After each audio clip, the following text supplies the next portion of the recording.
Hello, my name is Marcus. I'm the compiler of a collection of 30 quotes entitled 1001 Windmills of the Mind, a collection of advanced self-help quotes taken in what's often called the cycle of that end of the cycle, and related to spectacle philosophical, as sounds heard by some, perhaps many, as philosophical medicine, narrative medicine. But we do also include quotes from any scientist or any other author that has an analytic or reasonable reality kind of perspective. So recently we've been covering some quotes by the comparative mythologist Joseph Campbell, and I played a few clips. And this morning, copyright, I had to trim it out.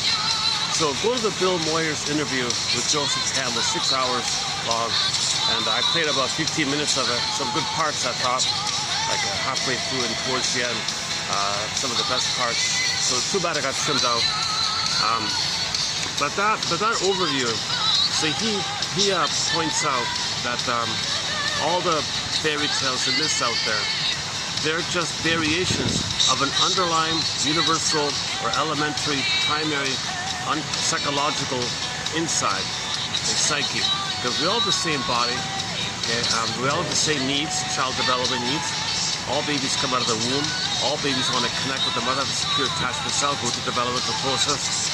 And whatever happens during this whole process of uterus time, Garden of Eden, right, expelled, for example, and either or, knowledge either or, so you added unity. So in one version, biting the nipples, biting the apple's the nipple, that means he was enraged, but didn't do it right, so he added unity.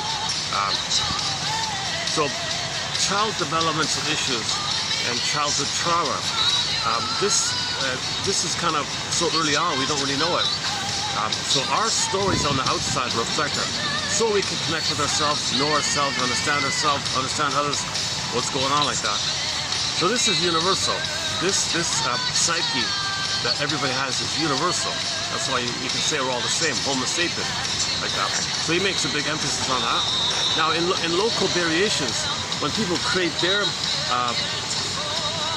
stories from this elementary idea, or archetype he calls it, there's going to be frills, quote-unquote frills, like ethnic variations, local variations.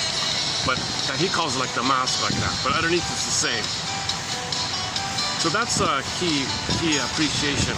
He said he got it from another guy before him, Bastian or something, who traveled the world and carefully studied this and came to the same conclusion.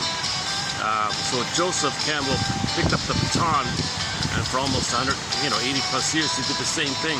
And he's convinced it's the same thing. If you carefully look at any motif in a fairy tale, or mythology story, or religious story, of course, and you unpack it, it goes back to an elementary idea that's found all over the place. And the moment you take a local example and concretize it, literalize it, say it's a historical fact, it really happened, there's your polyp. You devitalize the symbol. Now the symbols make people schizoid, because your heart knows something, but your brain wants to think it means the opposite. So that's the problem right now. And that's the religious idea. When they take myths and fairy tales, which are dreams, really, the commonality of everybody's dreams, myths and fairy tales represent the commonality, like the broad representative that each person can have their personal reference to the myths and fairy tales uniquely for them. Okay, so myths and fairy tales kind of represent general descriptions that everybody's going through, basically. Now, when we went to village to pillage, those motifs are taken and to create religious stories to schizoid people, makes people hurt and angry. Now you get a pool of angry people who are going to plunder and pillage. And he said, the clip, what are the examples of them? The elementary basis of the rebirth motif was simply the seed. The seed died, and the sprout came. That's rebirth of the seed. That was the original one. But most people use it as the death of your false self, your narcissistic self, your neurotic self, your dysfunctional self, the death of that old way, and then you get the birth of new life, the birth of your psychological birth, your spiritual birth, that being who who you now really are. That's called the heart chakra. He called it the heart chakra. So when you now come from the heart chakra, that's the birth. So the symbol is the Buddha came out. Okay? So that's the symbol that you're born emotionally, psychological birth. So the depth of your narcissistic old way, an overemphasis on jungle mentality, survival, jungle mentality, narcissistic pride, because that's a kind of a false way. They're not meant to be like that. But we're traumatized. We are operating from the lower chakras. When you give the all hope that that's going to work, give the all hope that plundering the planet for a quick buck is going to somehow allow you to receive mother's love back in the nursery. That's what we're doing. We're dysfunctional, hoping for mother's love in the past. When there's trauma, we repeat. So repetition compulsions, you reenact what happened in the past, hoping for a better past. So you enter all the oral fixations. Okay, symbols of mother, no symbol of mother can actually be mother in the past, doesn't work. Okay, negative magic gestures. Faustian deal, Faustian bargain, Faustian pack. Okay, Italianic feeling, telling in impulse. Do to others what your mother did to you, and omnipotently think that you'll get mother's love in the past. But not making sense. Because the baby's in pain, there's no time, timeless, infinite. So the symbols of the gods who live forever, that's code for the timeless is the unconscious. Are you hearing me okay with the wind? I got the fan. I know when the fan is blowing on the phone, everything's muffled, right? Okay, hang on a sec.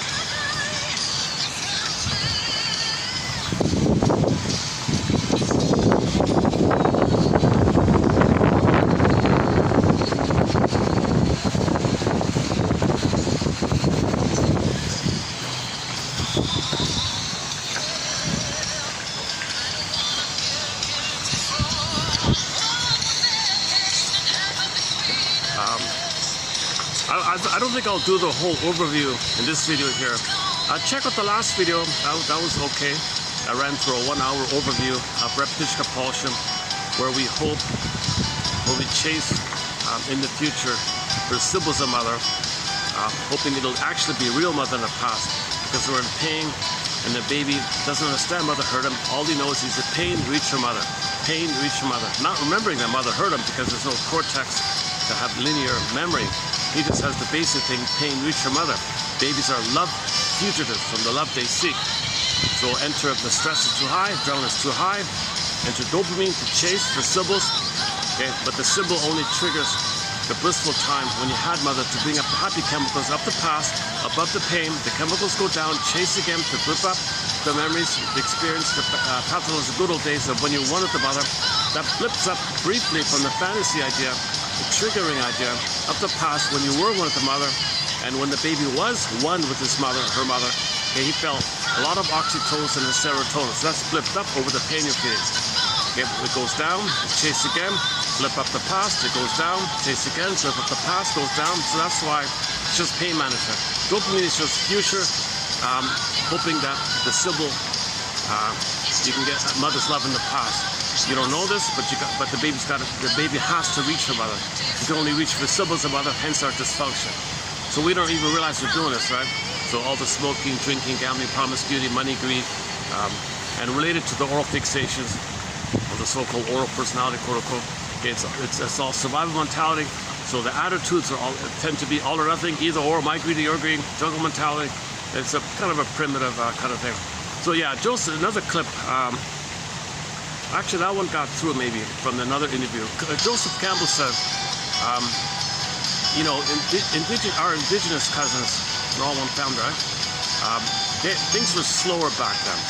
So there was time to look inward, and they developed a very sophisticated ritual process, dance, ritual, myth, that connects you with the spirit, and you're uniquely connected to it. So there was a very advanced level of feeling. People were feeling in traditional cultures.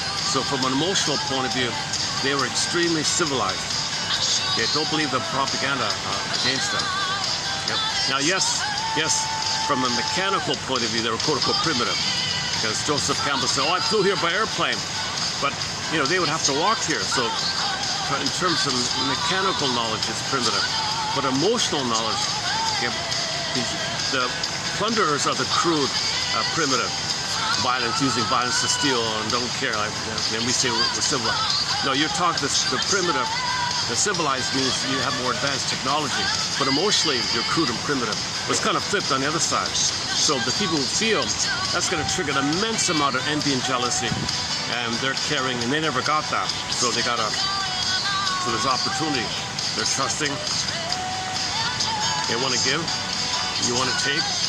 So the disturbance is a certain percentage of our family somehow got astray or something, more so than the rest, and they so the most traumatized, etc. They made the Faustian deal, became very stressed up, and they're going to repeat symbolically what happened, hopefully to get other stuff in the past. So enter village to pillage. So at that point, 10,000 years, 8,000, 6,000, whatever it was, at that point, enter the pillage model. Okay, so it's very aggressive and demanding and entitled, narcissistic. World owes me a living. Mother plundered them emotionally, so they identify with her and plunder the planet. They felt emotional poverty, give others poverty. They feel debt, due, guilt to save the mother, or put others in debt, due, guilt to serve and hand over. So this dynamic, and this feeds the degree of the oral fixation, where if you gobble stuff, you hope to get mother's love in the past. Doesn't work, gobble again, doesn't work, gobble again, doesn't work. And we've been in this gobbling mode for whatever, 6,000 years or something. So that's the greed part. And then the waste part, the pollution, and not caring, this reflects that the cycling with the mother was broken. When the baby's removed, the natural flow of the cycling, where the baby receives mother's love, sends out the waste, mother takes care of it. So in the uterus, all the goodness gets down the center vein of the cord. The baby's waste elimination goes up the other two veins to the placenta, which clarifies it, cleans it out, does what it does. And the baby gets all the good, sends the waste, gets the good, sends the waste. It's all musical, it flows, A, B, C, do, re, mi, 1, 2, 3. It's all musical, it's rhythmic. The first mother's music, they say, because the baby hears the heartbeat, pulsating of the cord, and the blood flow has like a melodic quality, like ABC, etc. So the first mother's music, called the rhythm of bliss, rhythm of safety, and it cycles around, natural cycling process. If the baby's removed at birth, you broke it, you're frozen, whoa, you're still there, you're stuck there. So you overlay onto the planet is phantom placenta.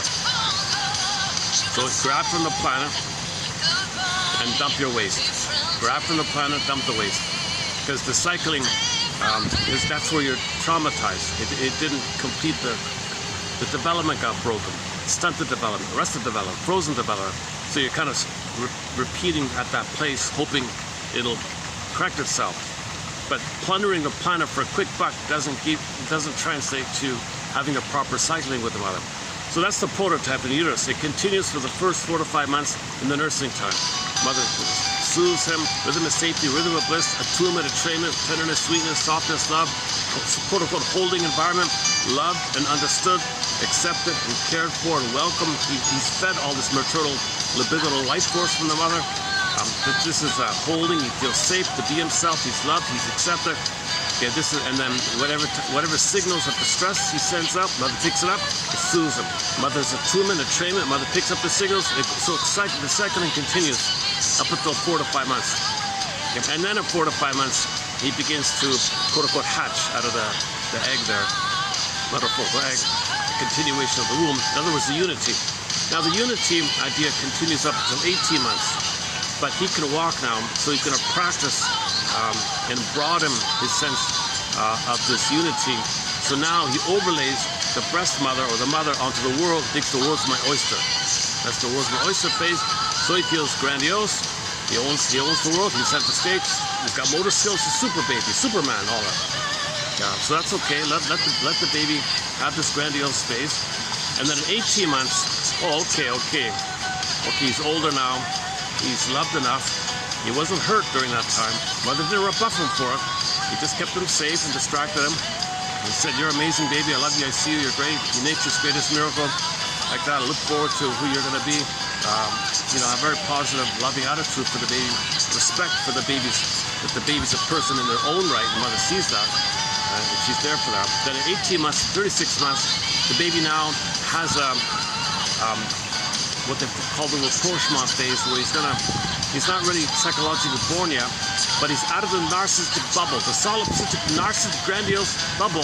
Okay, that's all about him, center stage. And see, when the baby's in the bubble place, he's center stage. He's all about him. He's a king. He doesn't have feelings for the other because he's one with the mother, and the mother's him. That's the blissful unity. He's a king and a god like that. So he's not there in the human emotional mutuality related. He's just a little king and a god called infantile megalomania, unconditional truthfulness to omnipotence, makes it all happen himself. He thinks magical thinking has the top proof. There it is, not knowing your mother gave it to him. It happens, well, he gave it to himself because he wanted the mother. So this whole idea of narcissism is up until 18 months. That's assuming the mother is available and meets the baby's needs to be a star like that. Then in 18 months, the child goes, oh, okay, that's what's about it. It's built in that, naturally speaking, he'll start to realize there's a real world, and he's kind of unique. Now he's going to work towards individuation. So the first was like moving towards leaving the mother. Now he's going to try to find himself, called the famously known as separation individuation process. So now he's in the kind of individuating, leaning side. So he's going to trial and error, explore around. What does he like? Does he like this? I don't know. Does he like that? I don't know. So he's going to try things out. And mother's there to function as an emotional refueling station, where the mother says, you're safe, I'm here, you can try again. So he's fueled up, he can explore, seek that forth, and find yourself. He gets scared, runs back, you're safe. So he has both. He has the safety, that mother's presence, so he's still kind of held, and the child could explore. So this goes on from 18 months to around 4, let's say. They say, so at 4, he says he's more or less has enough wiring. He's gone through the developmental process where he felt safe for his emerging self, his budding beauty, his identity, his authentic self, his real self, his true self. He has the heart chakra, the energy, he'll be feeling real alive, he'll be psychologically born, so he's autonomous like that. That's sort of the ideal, they say. Most babies are traumatized prior to that somewhere. If they're traumatized in the first part, like the egg time, okay, there's your bully pattern, passive-aggressive bully called egoism. Okay, they're very entitled, so either they're over bullies or they're cobra bullies. The cobra bullies, one guy calls it the sneak around, spreading rumors against others. He's aggressive to spread rumors like Iago and all these problems. It's very aggressive, but it's just hidden oblique cobra like that, using others as proxies. Actually, the passive-aggressive bullies often use over-bullies as the extension of them. So they're demanding and aggressive, either overly or covertly, to control the breast. So they're hungry, extremely hungry and aggressive, because they think it's survival. And remember, the aggression is the final pathway. So when trauma was so early on, what happened was the baby was distressed, worried. Mother, are you there? You're not there? What's going on here? Now he's afraid. But when the fear builds up, and the fear builds up, and finally gets to the final pathway called anger, fury, rage, desperation, aggression. So he's like in the fight mode.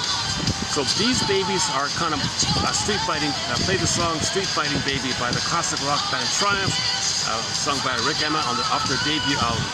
I'm paraphrasing a little bit. So he's born with PTSD in the fight mode. So his adrenaline is too much, his stress is too much, and the dopamine to chase, and he can't let up because he thought he was going to perish. That's why he went to the rage, because he was afraid. He wanted to run. He couldn't run. He was cornered, so to speak. No place to run. Where's the baby going to go? So then he went into the rage kind of thing. So if he's frozen in the rage kind of thing, there's your hostile patterns, aggressive personality patterns, arrogant, vindictive personality patterns, okay, all the bully pattern, anti-social, all that kind of aggressive kind of patterns. So that's the kind of sad like that. And they're kind of stuck at that mode. They don't know how to let up. Basic trust is so gone. They have an extreme mentality. So Karen calls this the against, people who move against. They can't trust or let up. They got to be against. They can't. They're still fighting for mother to respond. Their rage and againstness is their demand to the mother, will you please be there for me? Let me connect with you so I can feel safe with you, because I want to develop. It's innate that I have to develop with you. I need you. It's a developmental thing here. I can't do it on my own here. I need you there to offer the maternal holding environment so I can be myself. You're scaring me like this. I think I'm gonna perish. I'm afraid like this. So out of desperation, I gotta control you. I'm gonna devour you now.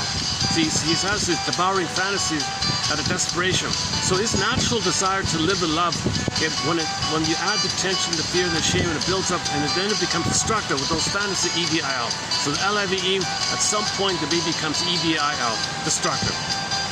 And it goes two ways. It turns in on himself, and he's against people to try to get what he didn't get, and he's attacking himself at the same time. So he hates himself, he hates others, kind of thing. But he feels important.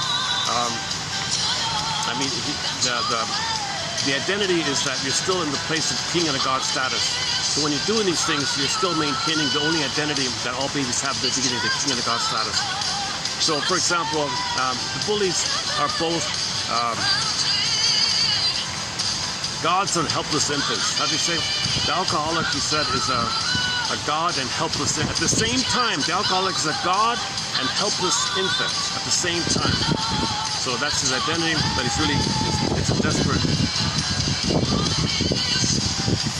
Oh, this is just a breeze.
I'm not really in top form here. I'm having a bit of an update here, so I'll be making more speaking bloopers, more speaking mistakes here. Maybe I'll turn off the music. Hold a sec. Let's turn off the music here. Okay, this I think I try to present these kind of things in previous videos a little more smoothly when I'm refreshed like that. So the baby has what's called developmental needs. If those are met, that's called developmental trauma. Your development is arrested in terms of your feeling place, in terms of being able to feel in your body, called feeling real and alive in your body. That's the sense of who you are, home with them. That's your spiritual self, like he calls it. Okay, play this song by Roger Hodgson. Please tell me who I am. I know it sounds absurd. Please tell me who I am. Because you're feeling real and alive in your body. We have the hum, so to speak, or the chakras lighting up, or that's your home with them. You feel who you are like that. You are that. Oh yeah, the yam. Yesterday we played the yam mantra. Apparently the energetic heart, the center of your heart, a little bit in front, it's called the energetic heart, called the heart chakra. Apparently the vibration approximate the sounds of yam. So you can hear the yam, yam, yam or something. I was reminded of the Popeye one. I feel yam, therefore I am. I am. I am is what I am. How'd it go again? How did Popeye say? I am. Oh my God. What did he say again? The children's cartoon, Popeye. I am is what I am, or something. Well, I am. I feel the yam, therefore I am. I feel the yam, therefore I am. Like, I feel, therefore I am, put it that way. So this is a different quality when you feel your ontological self, your sense of self, your embodiment, your ensoulment, and then the capacity like that. And from this place, you're home with yourself, you're comfortable around, you are who you're meant to be, you're not fragmented, you're not schizoid, your thoughts are lined up with your feelings. So you make sense because you're in your body. Kristen Wilson's line, if you're not in your body, you're not making sense, literally, and it's disembodied discourse that causes all these problems. Windmills' line is, because of the feminine, if the wounded feminine, the feeling, these to the distorted masculine, the doing. Masculine just means doing, feminine means being and feeling. So if you're not being and feeling, your doing is disturbed. But if you have your being and feeling, then your doing is right on, you know. Oh.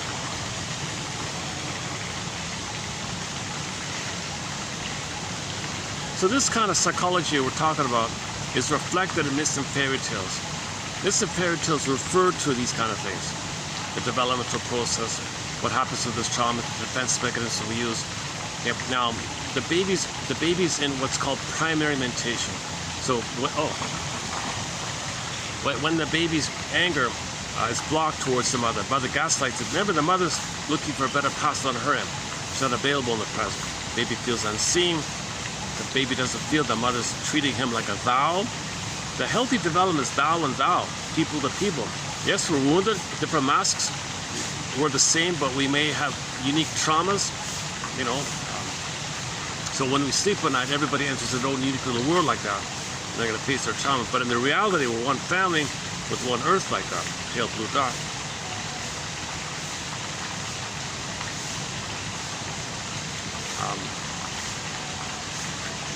Yeah, I was going to open up this video with the idea that the Joseph Campbell material, yes, there's a little bit of the people who threw in the pictures, they want to use it as propaganda a little bit, as usual, so tiresome and annoying. But if you kind of filter that cynical part of it, they want to shock you with throwing in. It's common. Somebody wants to present something that's helpful, but they throw you images, and you're more affected by that. So it discounts what he said. But if you can focus on what he said, focus on the main messages. He's a little schizoid himself sometimes, but I think ultimately his heart's sort of, at least half of his heart's in the right place. Focus on the message that he said, that all around the world, these motifs, so virgin birth, it's not from a specific time or some historical event. It's a motif, it's a metaphor. Metaphors are something that carries you across and over from the unconscious to the conscious. This image has been around for way back and all over the place. And the commonality is when you're spiritually born, that's your rebirth. I mean, that's your ascension, the death rebirth. The old way dies, and the who you really are becomes up. That's the virgin birth or the ascension. Die to the old way, virgin birth, the new way. This idea has been presented all over the place. So it's not just in one locale, in one little event, and then you say really, you're confusing people like that. Again, that's part of the plunder. So he spells it out about that. Okay, so the Joseph Campbell interviews with the Moyers and that other guy on the audio, a guy named Michael Toms. Not really a fan of it, but the interview with the audio interview was quite good with Campbell. I only found parts of it online, but part 6 and 7 and 8 I found on SoundCloud. The first parts I couldn't find yet, but I'm sure it's out there somewhere. Anyways, listen to those audios of Joseph Campbell, just mentioned, and the Bill Moyers interview, the 6-hour.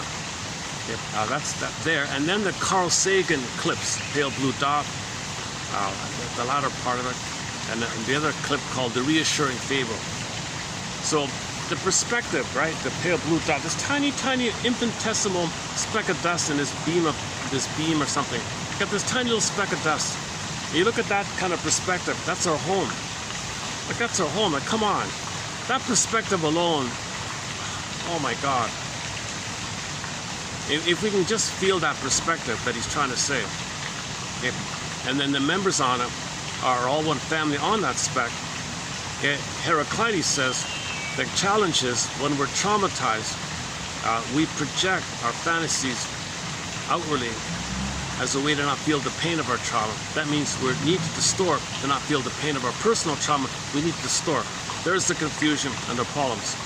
So Heraclides said the opportunity for us is that one family, one earth, piece of cake, he said. Or is it? The challenge is when everybody sleeps, they have their own twilight zone, open the door twilight zone. Everybody has their own unconscious. It's unique for them, how they grew up, where they grew up, the traumas they inflicted. So the more trauma, the more you project. If you're traumatized early on and you're against, then you're against. So you're overlaying your inside, the fantasy of the outside, to make you unaware of the pain, because you're seeing it on the outside, repeating, repetition, infinite loop, hoping for a better past. So that's why we're plundering the planet. We're destroying the planet, including pillaging, including and greed, and we're not making sense doing this. We're panicking like enraged, scared babies like that. From the point of view of imprints leading to blueprints. Now we have an adult body. So some proverb said that traumatized babies poof into a body, you got a criminal already. Because if you got an adult body with a traumatized baby mind, and he's coming from the baby traumatized mind, of course he's very criminal and violent and entitled like that. Babies don't feel for others and things like that. They feel entitled, they're not. Okay, that's not.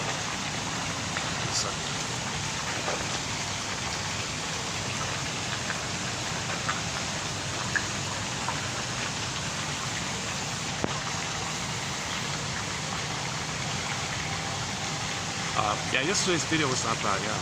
No views. Oh, one view. Got one view. That wasn't bad. That wasn't a bad view. I played some of the audio of Joseph Campbell.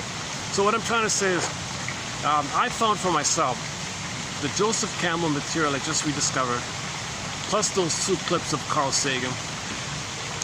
That alone, kind of, man, oh man, that's our world myth. Like people are saying, we need like a family, world family myth that we can all connect to.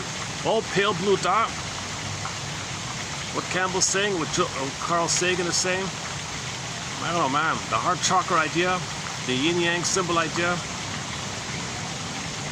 So the yin yang, he said. So the first chakra is like eating, survive. The second chakra is reproduction. So yin, male and female, round and round, right? But in the relationship area, the heart chakra, he said the relationship of mutuality, it's a golden yin yang.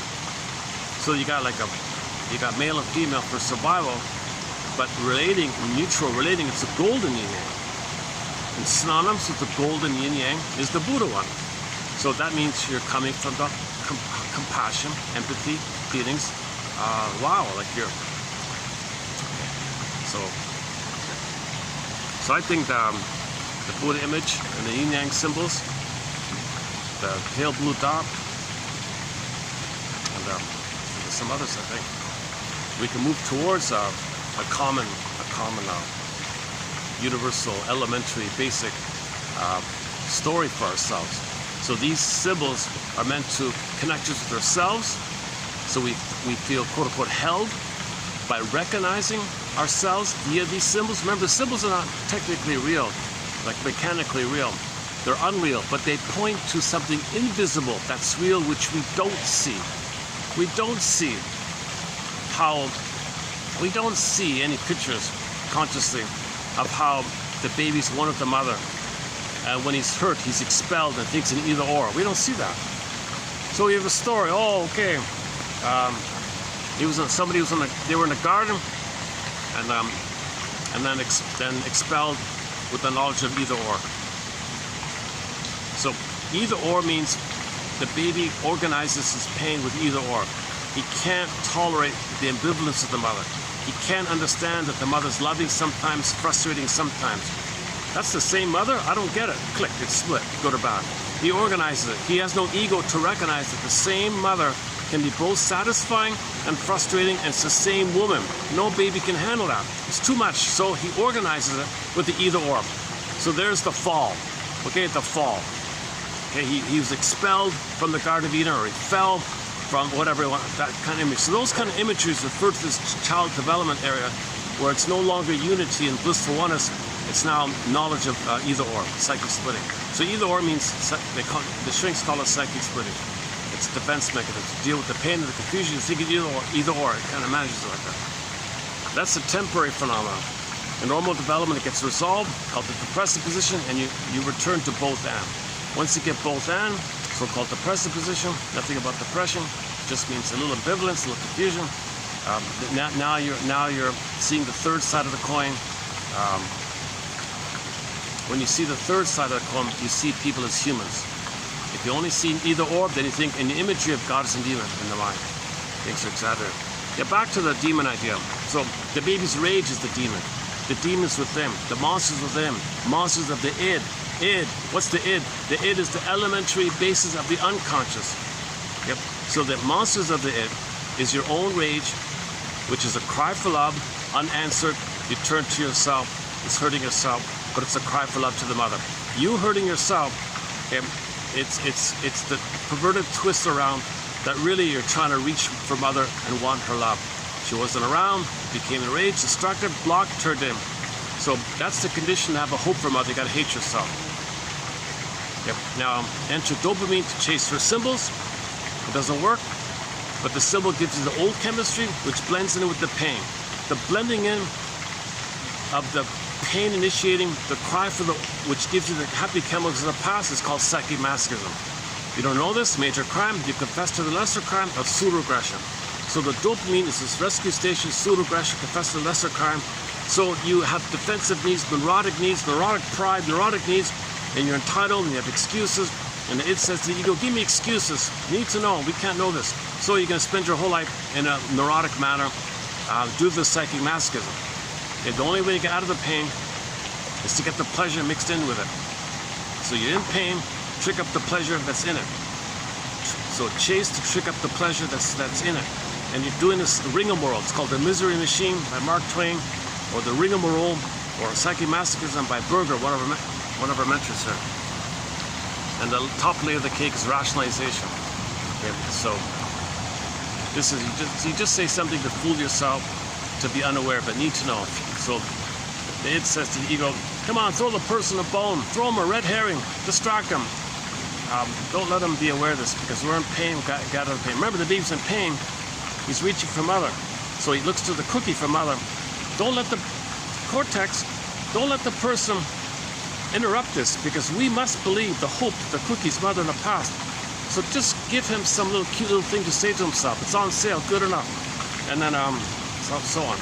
If the mother turns to the baby's symbolic mother, the mother's excuse, oh, mother knows best. So she has these foolish, these deceptive, tricky, kind of vague, to fool her. So play the song Lying to Myself by the pop singer David Cassidy. I'm lying to myself. So we need to lie to ourselves as a cloak, as a camouflage, because we're in pain, and we don't want to face this unreasonable nonsense that a cookie could be mother's sweetness in the past. A bottle of wine could be mother's breast milk in the past. I'm saying it bluntly like this, but that's the idea. We use associations. We use associations as symbols of mother. So we chase for these associations, because that's our only hope. What do we do out of the nursery? There's no mother anymore. The wiring is set in. Imprints lead to blueprints. You're following the circuit. You're repeating the circle for a better outcome. So when you repeat the circuit, how do you look for a mother out of the nursery? Well, look for some association of her. Whenever it works, follow the wiring, follow the blueprint, Look for an association. Look for an association. And you're just repeating this thing. Yeah, so the material and the money symbolizes mother. Money is mother. Material, things you buy, matter, things, so on, mother. Okay, food, not just food, drinking, promiscuity, gambling. It's like money, the main one. It's called the money complex, the money neurosis. And you have this kind of someday fantasy idea. But you're never in the present. You don't have the chemical wherewithal to enjoy anything or to love. Because in trauma, the set points of oxytocin for love and serotonin for pleasure, safety is too low. All you got is stress. In the distant film, that's when joy inside is zooped away and fear and anger hopped up. In Fear and Anger, the Disney film Inside Out series. Okay, Fear and Anger, well, the first one, Fear and Anger. The second one, it was ennui and anxiety and what was it again? Shame for embarrassment. Ennui, envy, ennui, anxiety, embarrassment, right? And so they were kind of on the console. Envy stood in for the anger, anxiety stood in for the fear, and the embarrassment stood in for the shame, and so on. Okay, so anyways, in trauma, the set points are too high. So you don't want to feel the pain. What do babies do when they feel pain? Reach your mother. Go search for a symbol to remind you when you had mother. That flips up the chemistry of the good chemicals, which makes you feel better for the moment. It doesn't correct the set points. It doesn't change the imprints. It's a chemistry thing. So it goes down, chase again to blip up the past, chase again to blip up the past. So this is the ring and whirl machine, and this is always this relentless, stubborn hope that one day, someday, the new car you buy will be mother's holding in the past. Yesterday's term about the holding. Holding is not just physical holding, it means being loved and understood. Buying a car doesn't mean you're going to receive mother's love and understanding, that you need it back in the nursing time. But you hope so. Cars are strong, it contains you, it's comfortable inside, all the bells and whistles, it doesn't matter. It's physically comfortable, but it doesn't translate.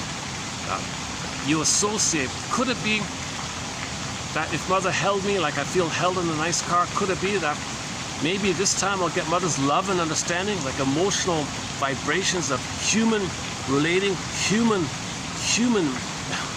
baby and mother is human to human. It's not going to work, right? But you're hoping. It fails, repetition, compulsion, do it again. So that's why we're plundering the planet for a quick buck. And there's so many tricks, oh man.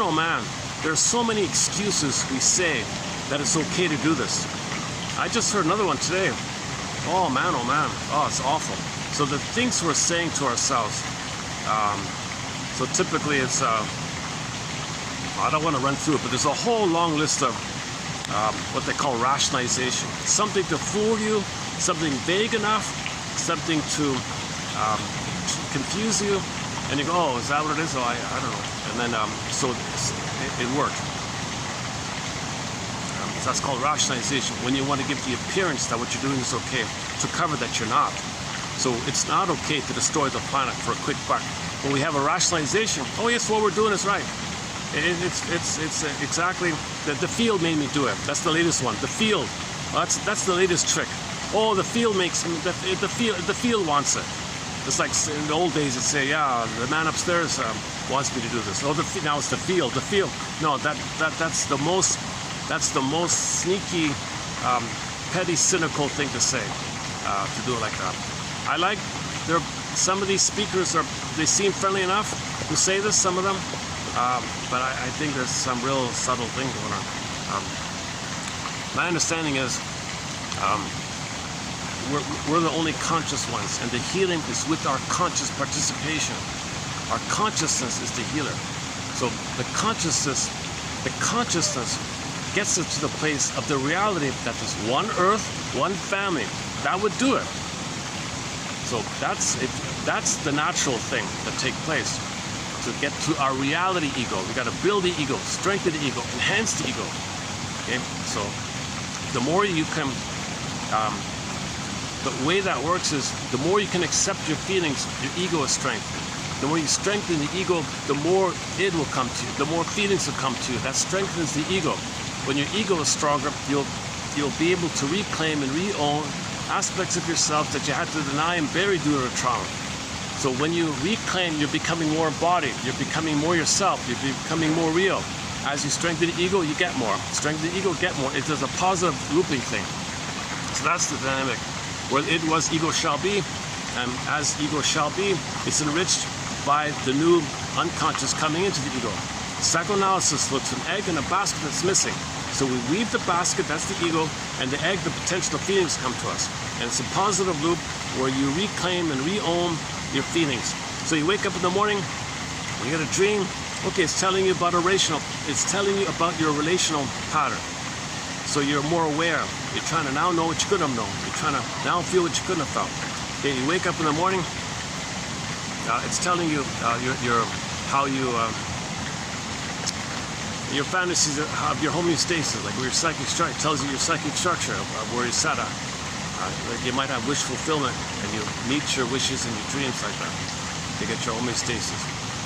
But when you're trying to heal, it's going to bring up deeper material of your conflicts. Yep. Okay, free association. Just say what freely comes to mind, and you get more. The idea of associate, yesterday's quote, the more you free associate, the next association comes from a deeper place. The next free association comes from a deeper place. And that's how you're making the unconscious conscious. As you can accept it, more will come out. The ego is strengthened. The ego is strengthened, then the more will come out. You'll get more when you can handle more, kind of. So when the ego is strong enough, okay, then you give up hope for a better childhood past. Give thee all hope for a better childhood past. Now you have the reality. Now you understand the reality, the felt reality, that eating a cookie is not going to mean you're ever going to get mother's love in the past. The cigarette's not going to give you mother's love in the past. The cigarettes, okay, let's not do the smoking one today, or drinking and all that. Those are 10-hour topics, each one of the oral fixations, smoking, drinking. So each one of the oral fixations takes like 10 hours to run through. But anyways, give thee all dysfunction, all jungle mentality, all either-or thinking, okay, all sarcasm and cynicism, and addictive behavior, manic behavior, dopamine behavior, not enjoying the present, all three early the first three chakra living. It's all about the power to demand something to represent mother, meaning you'll actually get mother in the past. Give thee all hope for a better childhood past. If you can give thee all hope for a better childhood past, okay, first you got to consent. You got to consent, admit, yes, the trauma did take place. You got to admit and validate to yourself. Validate, like the stamp, I validate. I consent, kaplunk, I validate, kaplunk. It did happen. The greatest hurt of all, mother failed me. She betrayed me. Okay, not on purpose, but she was impaired herself. You got to validate that she was impaired. Think about your mother having anxiety, which is her old fears from her childhood, and she's dealing with her past, not available in the present. So now you got to put your mother on the couch, you know, and there's a whole open another 10-hour door on seeing your mother as a person who's wounded, and all the developmental needs of the daughter to separate from the mother, but that didn't take place. A lot of daughters have a harder time becoming autonomous from the mother. Because her mother might have used the daughter to stand up for her to get the symbiosis on her end. The grandmother's end wanted symbiosis using the daughter as a proxy of her. So the daughter was used as a stand-up for the mother, like the grandmother, like the mother's. Okay, Lucy Holmes. Go to the Lucy Holmes quote on this topic here. Yeah, a second.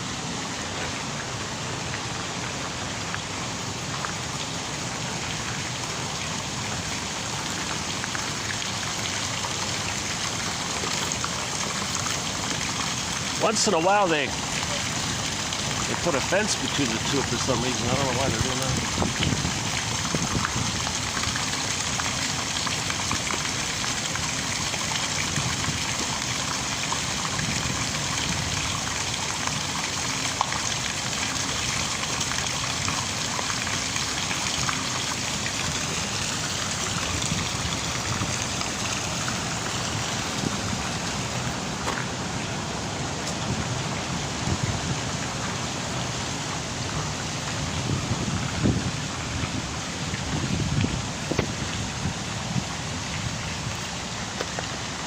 Okay, so So at some point, there's going to be some kind of emotional knowing about this. So to get to that place where you can give the all hope for better past, admit, consent that your mother failed you, there's preliminary steps on the way. Okay? So you got to go deeper into the free association. Okay? Dream interpretation. Okay? That's a letter from your soul telling you about your patterns, your themes, feelings you're trying to feel. Okay? Now you interpret your dreams in the same way you interpret myths, fairy tales, religious stories. You treat religious stories in the same primary process mentation as dreams, myths, and fairy tales. Those four are productions of the psyche, the symbols of the inner.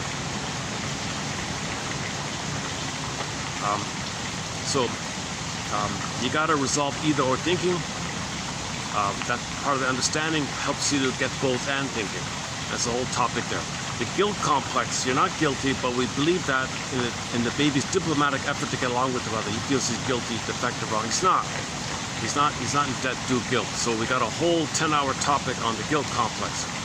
We include several of the Twilight Zone episodes specifically on this topic, the Twilight Zone episode. And the Twilight Zone has been a major contributing TV series in our collection here. Man, oh man, it's a great show. I highly recommend the Twilight Zone, all of the whole thing. Not all the episodes have an analytic perspective, but many of them do. A good 2 dozen are analytically minded. Great episodes. So that's a big topic. It's a huge topic about upgrading this false belief.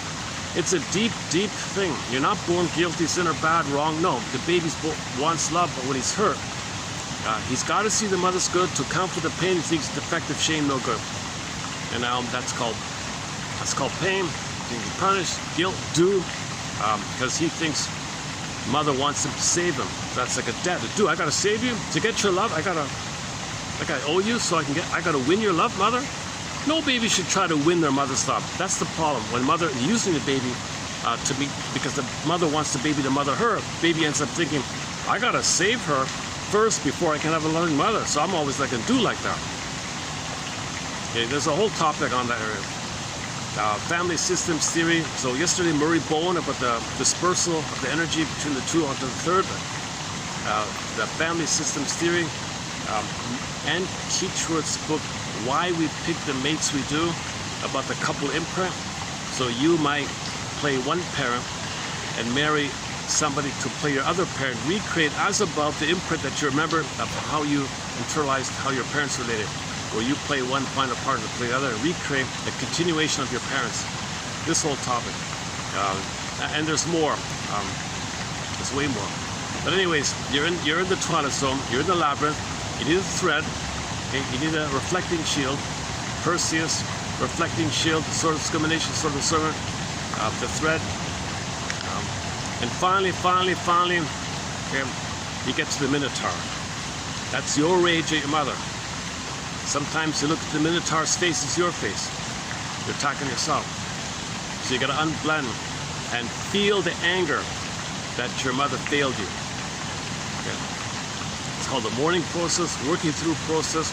Grief is healed. When you express it with a caring witness, now you feel something. Now you're accepting it fully. Now you're facing the reality of the time element, that you no longer have to save your mother. You no longer have to do this bittersweet thing where you spend your life trying to fix your mother in the mind by recreating in the present. Okay. So at some point, the thorn is lifted from the collar, and you feel again that that's the free day. So the wound day, thorn day, free day, and then the false self shatters away. So someday, moan day, dues day, wound day, thorn day, free day, shatter day. Okay, so then now you can do what Campbell says, follow your bliss. At that point, this is the shortcoming of Mr. Campbell. He doesn't give you the preliminary lead up to follow your bliss. Oh, it's a cliche, follow your bliss. No. To do that, you gotta admit there was a trauma. You gotta admit there was a developmental trauma, and you cope with it a certain way. And you got to shine a lantern on this way so you can unpick the threads of a traumatic script and use those threads to lead you to a healthier script. Twilight Zone, Gabe's story, where now you can grab the pen and write your own script. If you can grab the pen and write your own script, now you can follow your bliss. Okay, so that just means self-activation. Now you're gonna do it. What's authentic about you, what's unique about you, and now you can follow the bliss. Now you follow it. That's called real self-activation. At that point, you now have a new felt sense of okayness for it. But it's new feeling, so it's a little edgy, like walking on a tightrope kind of thing. You got to be aware of what you're feeling, aware of what you're feeling, stay with your feeling while you're aware of what you're feeling, a tightrope idea. So you're following your bliss like that. But you can only do that if that's like an achievement. If you do those preliminary steps, which Campbell doesn't talk about, he gives you vague, important, very, very important vague ideas that myths and fairy tales are symbols of psychological charm. They reflect our inner psyche. They reflect the inner. They're not real, but they point to the inner that's real. So he's valuable that way. And he gives you an appreciation and a felt sense of kinship with everybody around the world who's in the same boat.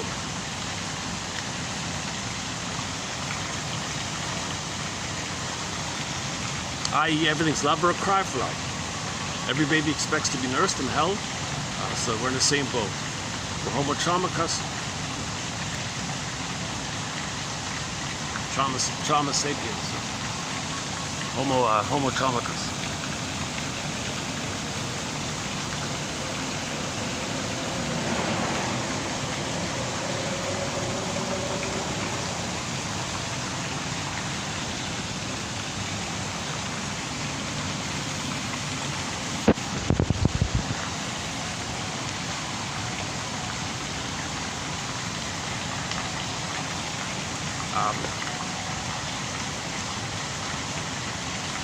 Go to the short section here. It's entitled from the book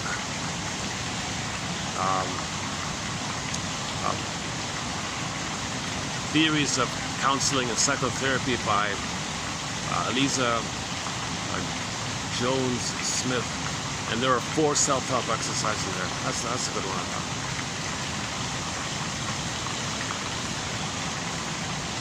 Okay, I clumsily ran through a little bit of the table of contents of Open the Door. That's the midlife journey, hero's journey, hero's journey, second journey. So you're identifying why you're dysfunctional. You're identifying that something's missing. You're identifying that something's off. And you go on this journey of figuring it out. Let me just take a little musical break here, and one sec. What haven't we played in a while? Oh, let's just, let's try. Oh, okay. Oh, hang on. Oh, hang on. Here's a little break here. Oh, let's take a little break. Oh, here's a break. I just came across this this fun little clip. So this a famous a widespread video on a frozen lake. A guy went out with his 3 dogs. He throws a stick, and the 3 dogs want to return the stick in a playful manner.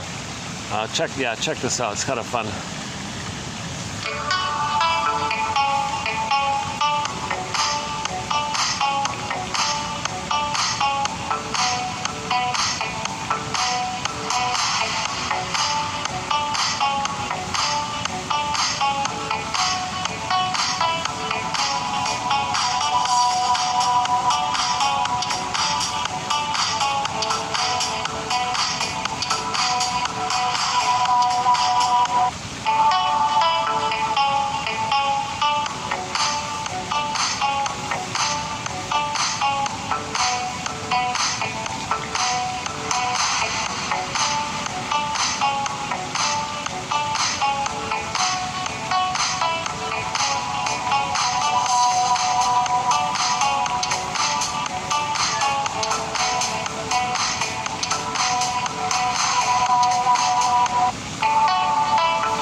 So play, cooperation, friendship, they can all bring the stick back.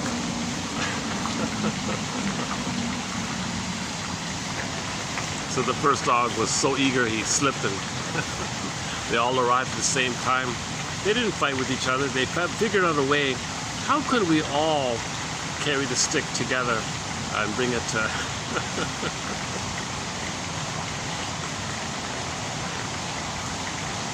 See, the dogs are embodied. Their natural instinct is playful, cooperative, playful. We love animals. That's a goal of projection because they're embodied, right?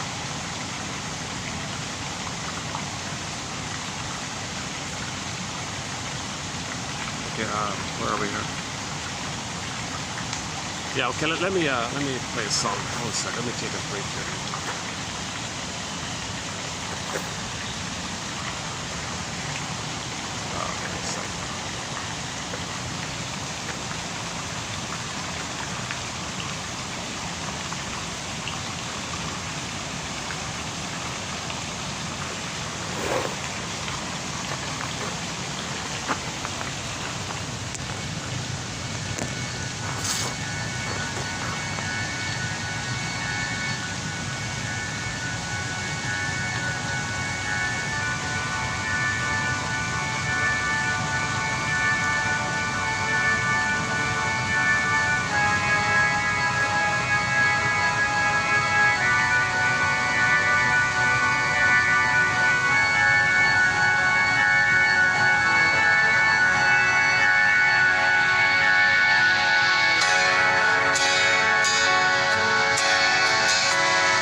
Troppo veloce per chi ha paura, troppo lungo per chi soffre e troppo breve per chi è felice.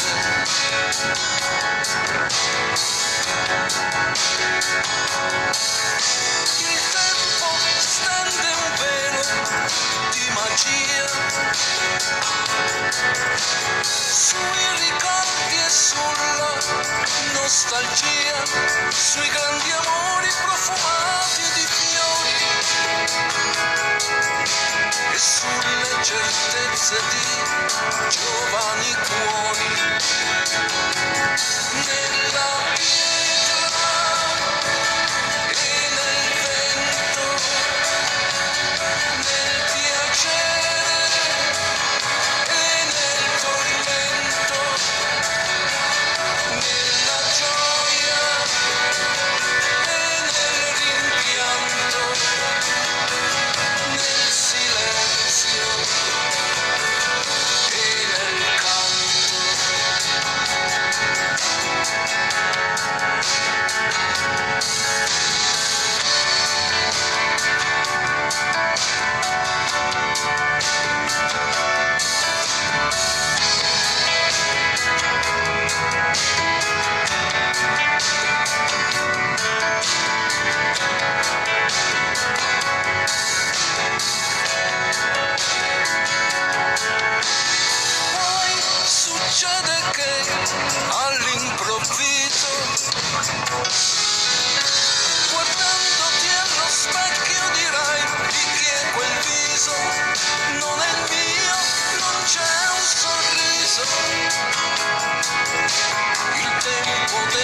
segreto dei sogni e dell'oblio non è più il mio.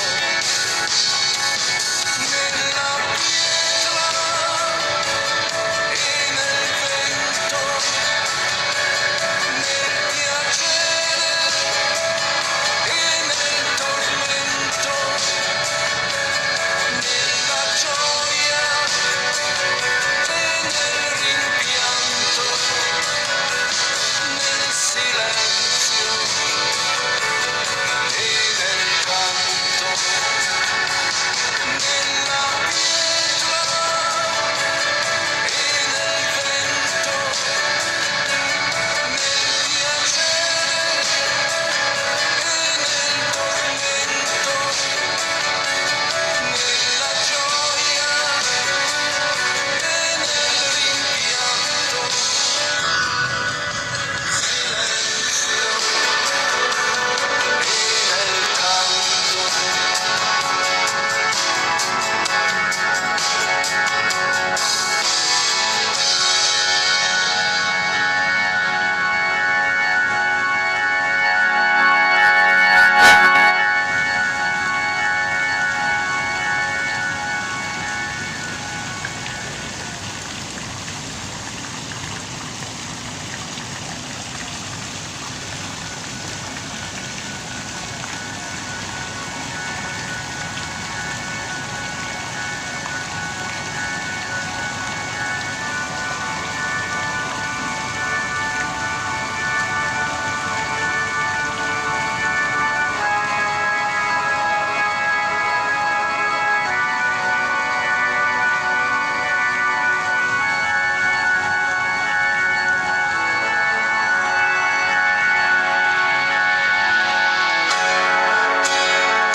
Il tempo è troppo lento per chi aspetta,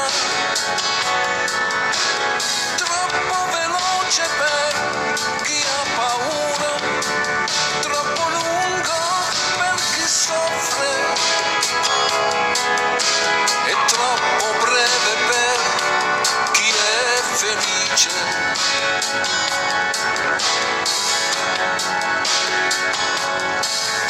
Il tempo stende un velo di magia sui ricordi e sulla nostalgia, sui grandi amori profumati di fiori e sulle certezze di giovani cuori. Nella pietra e nel vento, nel piacere e nel tormento, nella gioia e nel rimpianto, nel silenzio e nel canto.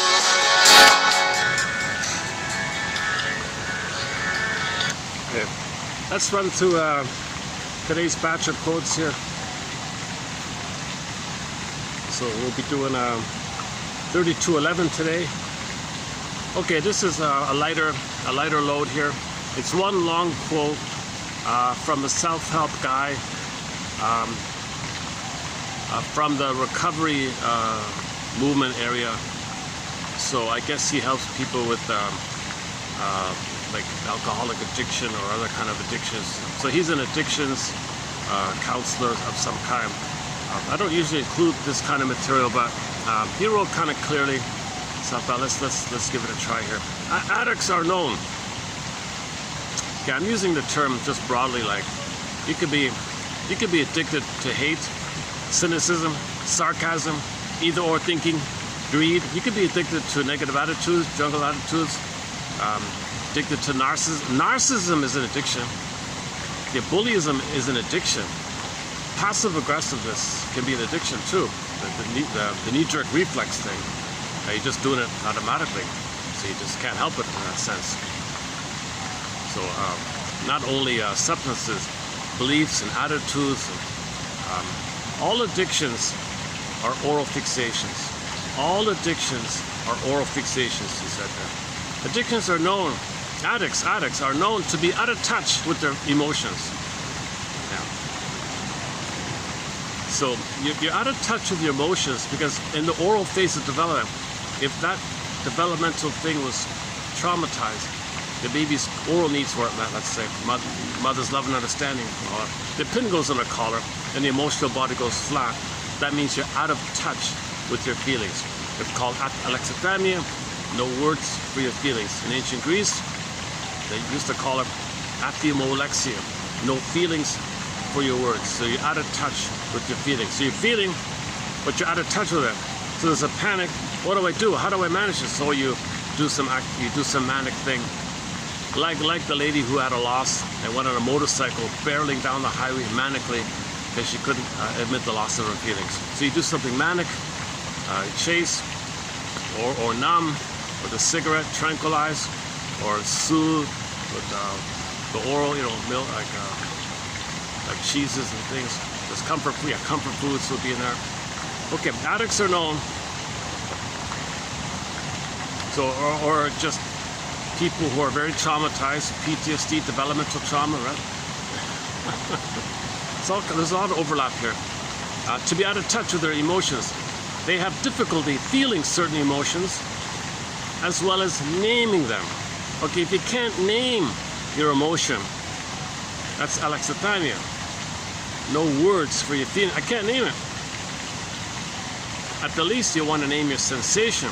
Oh, I got an ache here, a moan here, a grouchy feeling here, or something like that. At least you got to move towards starting with your sensation. I don't know how to describe that. So you can see the complication. Okay, addicts experience feelings as too vague. I can't tolerate. I don't know what it is.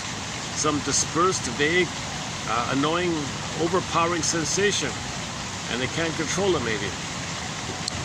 This lack of inner control is often a frightening experience. Okay, so if you're triggered, if something reminds you,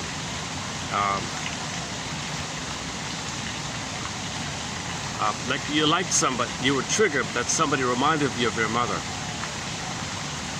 but they're not your mother, they weren't interested, so you're reminded of the pain with your mother. Overpowering, overwhelming, numb, I can't feel it, whoa, okay? So then you reach for the cigarette or something to anesthetize. The cigarette triggers the past and it numbs you. So the cigarette has a double effect. It triggers the Garden of Eden with your mother, and the chemistry, it functions as a tranquilizer to numb you and pain you, to give you endorphins to numb the pain. So you're getting some positive, it's not enough, now you gotta numb it. Something like that. This lack of inner control is often a frightening experience. In this context, addiction is seen as their dysfunctional attempt to control their out-of-control inner worlds. Okay, so alcoholic, smoking, drinking, compulsiveness, compulsive activity, promiscuity, the Don Juan, any bullyism, always against people. Okay, by the way, let's finish up that. So that's the final one, you're always against people. And the passive against, that's the sneak around, spreading rumor one, Iago. That's still against. Okay. The less worse, I guess, is the flee one. So those people avoid, they move away from people. Passively, they call it schizoid. Actively, it's just aggressively leave me alone, avoiding. They don't connect or trust. So they flee from the flight response. Flee. If you can't flee, then the fight, right? Fight or flight. So that's people move away from people move against people, like that, or they sneak around with the passive aggressive one.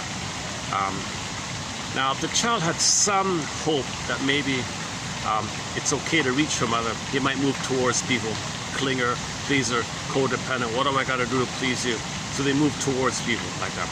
Now, all three are dysfunctional because they're set in, and the pleaser one is like they want to win love, buy love. What do I got to do? They sacrifice themselves to win love. People who avoid, no, I detach, don't leave me alone. Others can't do that. They can't do that. It's too existential emptiness. They can't do it. They're always against. That's their attempt to connect. That's their attempt to relate. And if they can't do that, then they do the sneaky way. That's a passive-aggressive belief. So Karen Horney is famous for the three dysfunctional coping strategies. Moving towards, maybe, if you're lucky. If it's too painful, move away. Okay? And then if that's too painful, then there's the against one. And if that's too pain, and then it's a passive-aggressive against, where you plot behind the scenes and use the against ones as proxies for you. That's an interesting one by Wayne Oates. Mr. Wayne Oates, recently a quote added from him in our collection here. Okay, our thing of choice becomes our main method of mood management and temporarily restores our inner equilibrium. One of the many problems with this method is that it further denies access to our internal world, which we must access in order to resolve our trauma. So you're pushing down your feelings more and more. How are you ever going to heal from trauma if you're running away from your feelings? That's the opposite of what you need to do your healing work. The healing work is the courage to face my feelings. All right, it's difficult. I'll hold on. I'll try to face these feelings. You need help, of course, usually. While trauma victims gain the temporary relief they are seeking by, for example, self-medicating, they do so at the expense of self-knowledge. Quote, addiction is viewed as a misguided attempt at self-repair. Yeah. So you're trying to get mother's love. You're trying to repair that you didn't get mother's love. So addiction, reach for a symbol of mother. You're trying to repair by getting mother's love via a symbol of it. So that's a misguided attempt. Because of unmet developmental needs, certain individuals will be left with an injured, enfeebled, uncohesive, or fragmented self. Such individuals often look good on the outside, but are empty and feel incomplete on the inside. They are unable to regulate affect, and in many cases are even unable to identify what it is that they feel. Unable to draw on their own internal resources because there aren't any, they remain in constant need, i.e. object hunger, love hunger, attachment striving, attachment craving, love hunger, emotional hunger, love hunger of having those self-regulating resources met externally. You can't soothe internally because there's no memories of mother doing that for you. So you're dependent on outer things as a trickery to soothe you in a fake way temporarily. So the baby's meant to have what's called a soothing introject, a holding introject in the mind, a psychic structure in the mind where mother loved and understood you, the holding interject. Mother soothed you when you're upset with the soothing interject, or simply the internalized good object. That's a psychic structure. A lot of babies don't have developed that. So now you're outside, looking for outside, symbolic holding, symbolic soothing, symbolic see me, symbolic loving. It doesn't work. Now you're addicted, you're dependent. There's always pain, you've got to chase like that because you never had the psychic structure for it. That's the curse. The greatest gift a mother can give her baby is the soothing and the love and understanding. So he can wire it in and he can do that for himself. Babies will treat themselves the way the mother treated them. And if mother failed that, because that's part of the forgiveness journey, why couldn't she offer it? Of course she would have if she could have. She could have because she was too wounded herself, and she never got it herself, so she couldn't give what she never had. Intergenerational trauma, famously known as. Since painful, rejecting, and shaming relationships are the cause of their deficit in self, since painful, rejecting, and shaming relationships are the cause of their deficits in self, their deficit. They're missing the soothing interject. They're missing the holding interject, the internalized. That's a deficit. It's like not there, right? Yep. So since mother's narcissism, etc., is the cause of the baby having this deficit, then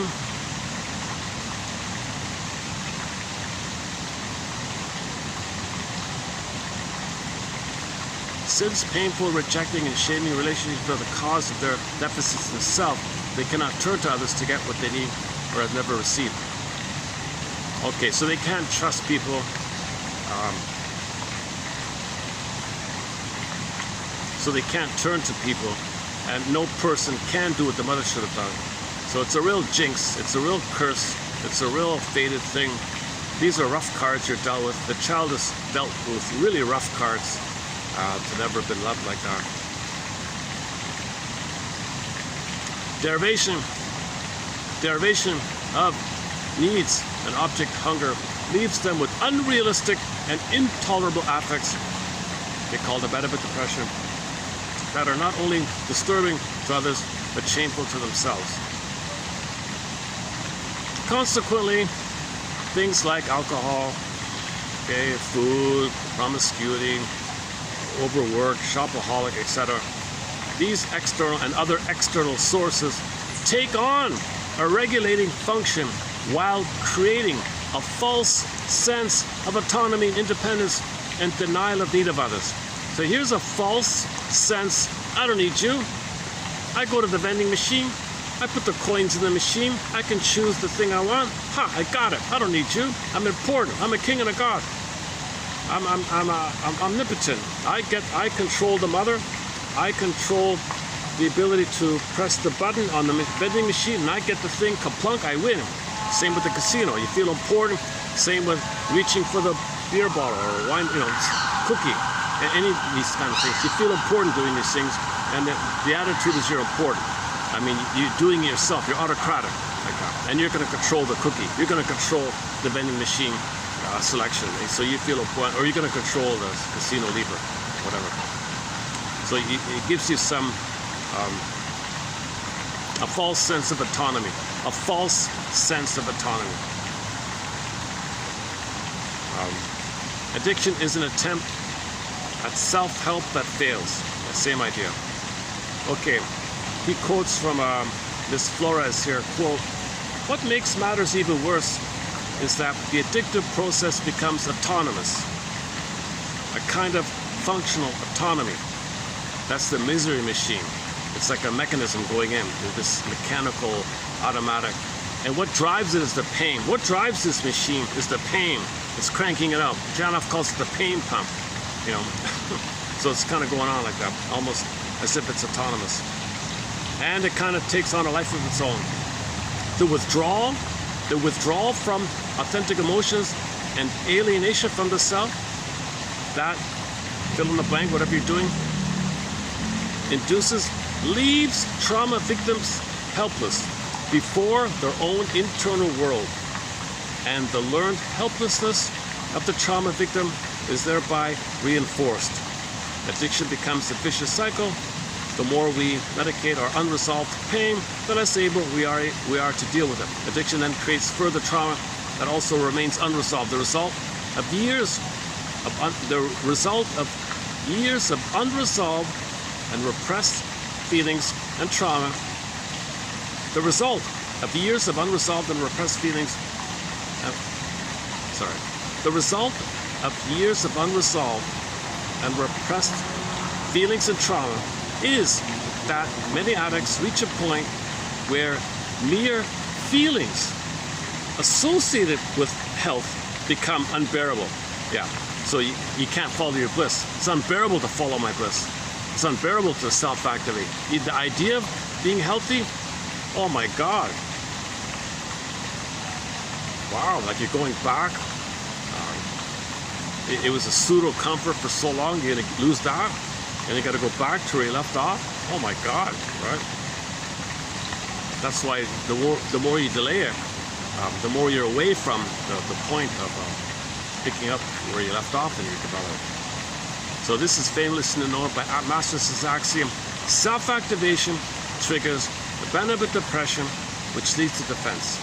So following your bliss or self-activation, doing what's up, like I want to heal, I want to get better. Oh yeah, oh yeah. All those old trauma, unresolved pain, unprocessed losses, unprocessed trauma, needs unmet, all that old stuff still, you're going to face all that. You're going to face the monster of the id. You're going to face your own little quote-unquote demon within. And in the fairy tale, the old man danced with the demon he was healing. So in the fairy tale, the image of healing was dancing with the demon.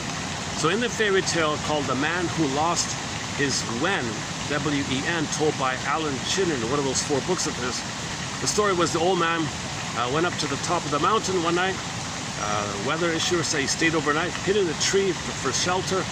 And then late, like early in the morning, these demons came out wanting to dance or something. They fumbled around, they didn't know how to dance. The head demon shouted out openly, "Is there anybody out there that can teach us how to dance?" Whoa. Shouldn't ask the question, if you were that old man hiding in the tree, what would you do? Well, if the imagery is all within. The old man and the demons is all within. The personifications of the within. So if the person with this going on with them feels he is ready to accept his denied pain and anger and shame, the demon, right? Then the old man comes out of the tree. I'll teach you how to dance, and they got along with each other. So that's it. That's the image of healing. So the guy dancing with the little demon in the fairy tale is the image of healing. And these myths, fairy tales, offer a lot of image of healing, of what goes on when healing takes place. So it's encouraging, it lets us know that healing happens, that kind of. And the main message was shadow work. Face what's denied in you. Own your projections. Stop. Notice how something inside of you, you only see it by saying others have it. That's a mirror or a projection to know what's within. That's called shadow work.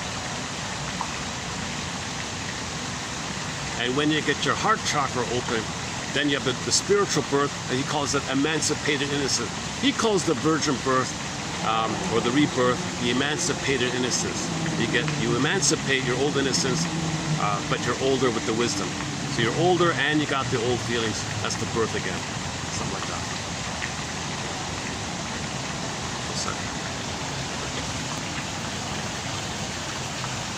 Okay, where are we here?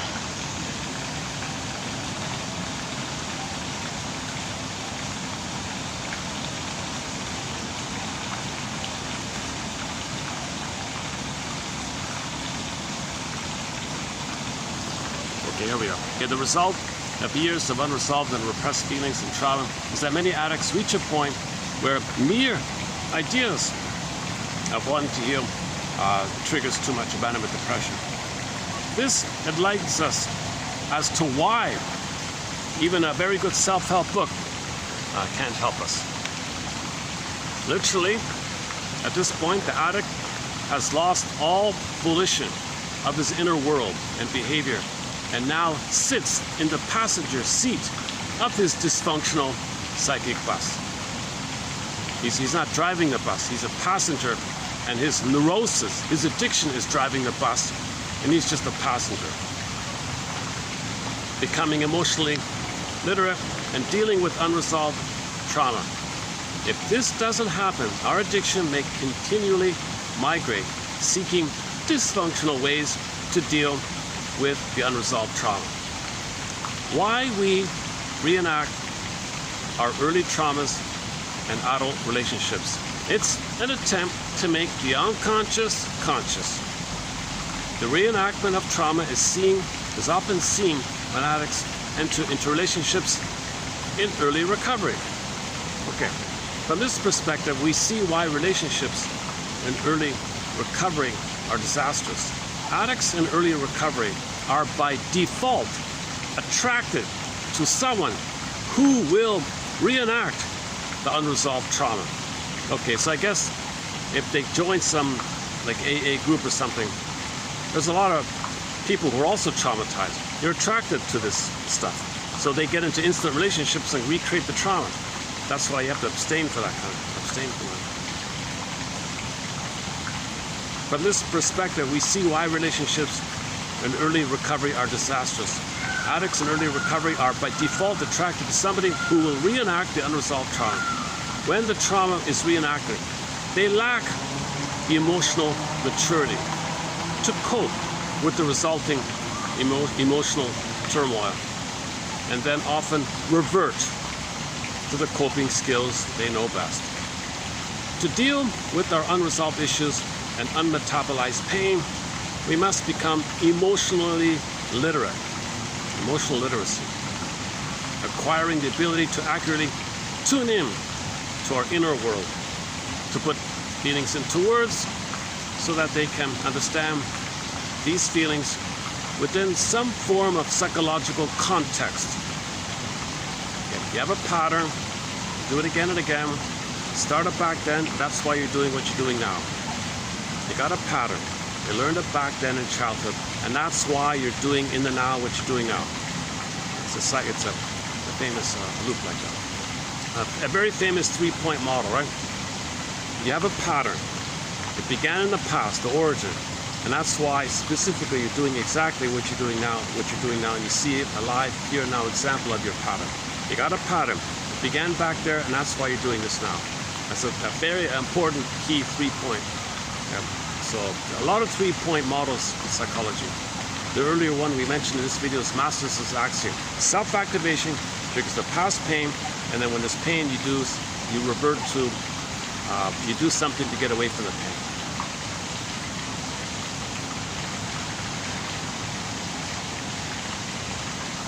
Okay, the shadow represents everything that an individual refuses to acknowledge about himself. So everything you don't know about yourself is called your shadow self, your secret self, your hidden self, your denied self. It's the one, it's the self of you that we may, somebody call, it's the one who walks with you, who's not like you, who is you. Someone's living my life, they know nothing about him. That's your repressed self, your shadow self. The shadow represents, or your shadow self represents everything that a person refuses to acknowledge about himself. And therefore, the shadow or shadow self is always forcing itself upon the person directly or indirectly. There's this kind of push to be seen. The demon wants to be seen. Is someone going to see me? Is someone going to dance with me? The old man said yes, so that's shadow work. When the old guy dances with shadow, that's like something denied about you being accepted. Assimilate, accept, see. The aspects of our traumas and experiences that, for whatever reason, we were unable to integrate and process become unconscious and then turn into shadow material. So Robert Bly's metaphor is the long bag we drag behind us, a shadow. It's a bag we don't see, a long bag. We put so much in there, we drag this long bag all of our lives and spend the rest of our lives trying to reclaim and get it back. We put it in there, drag it, and want to get it back. So that's one thing, that's one thing the self-help movement has made a positive contribution, making it well known, this phrase shadow work, like that.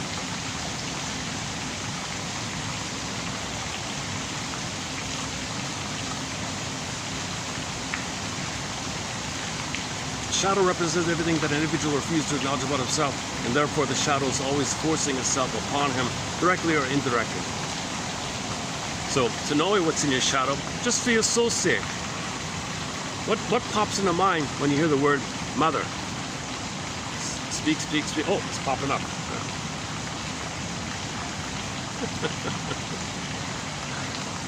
Yesterday's one.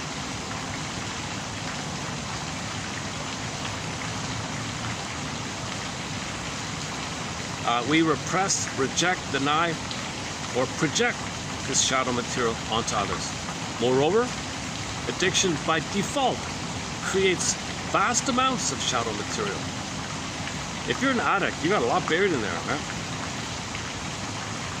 The purpose of shadow work is to undo these repressions and bring the shadow material into the light, and finally to integrate it, which promotes psychological health, healing, and wholeness. So the more you admit something before you deny it, you're healthier. All right? So that's man, oh man, eh? So that's why man in the mirror, you gotta look within, right? Michael Jackson.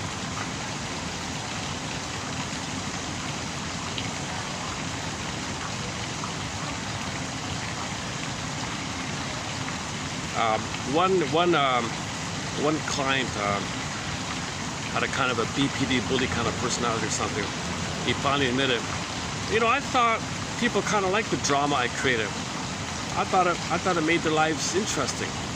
That was his rationalization for being a drama queen. I thought people liked it. I now realize I was a massive annoyance. Whoa. This realization was a fatal blow to my misguided, glamorous, and grandiose rationalizations of my addiction. So he cloaked his antics, the impulsive, roller coaster, dramatic, all or nothing,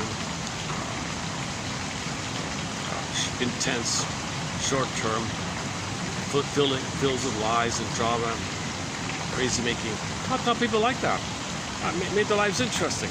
That was his rationalization. See, him saying that, people are bored. I made life interesting for them. I created a soap opera out there. They should be thanking me, shouldn't they? They were annoyed at this. They were suffering by all this. Really? You're suffering? Oh.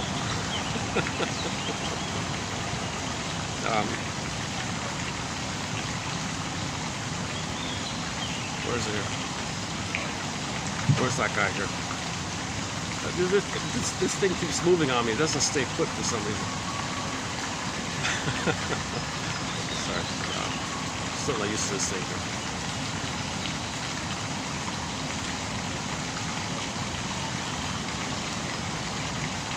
Yeah, I thought they appreciated my chaos as it made their lives exciting. Turns out, I was a burden to them, a massive annoyance. This realization was a fatal blow to my misguided, glamorous, and grandiose rationalizations for my BPD. By looking at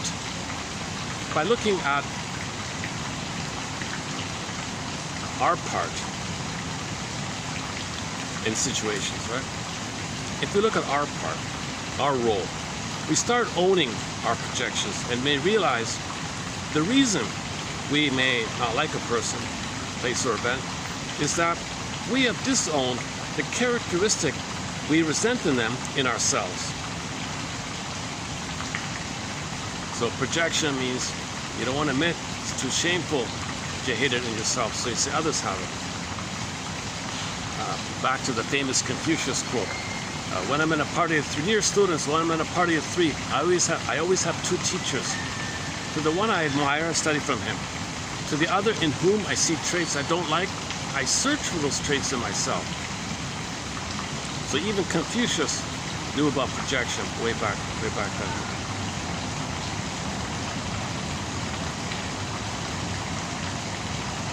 Oh boy.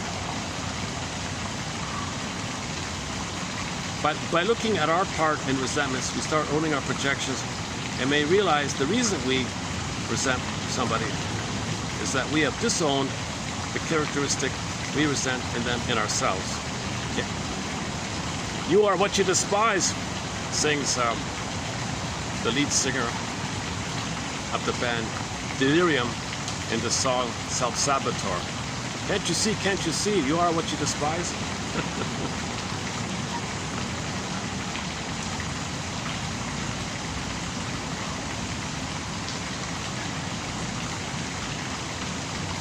It does not mean that you endorse bad behavior. We merely realize that if we have an exaggerated emotional response to something, it strongly points to our shadow in action. Luigi, yeah, I don't know this person, but Luigi Zoha, past president of the International Association of Jungian Psychoanalysts and renowned author, believes that the pervasive use of fill in the blank substances in our society can be ascribed to a large extent to the revival. Oh, here's a interesting.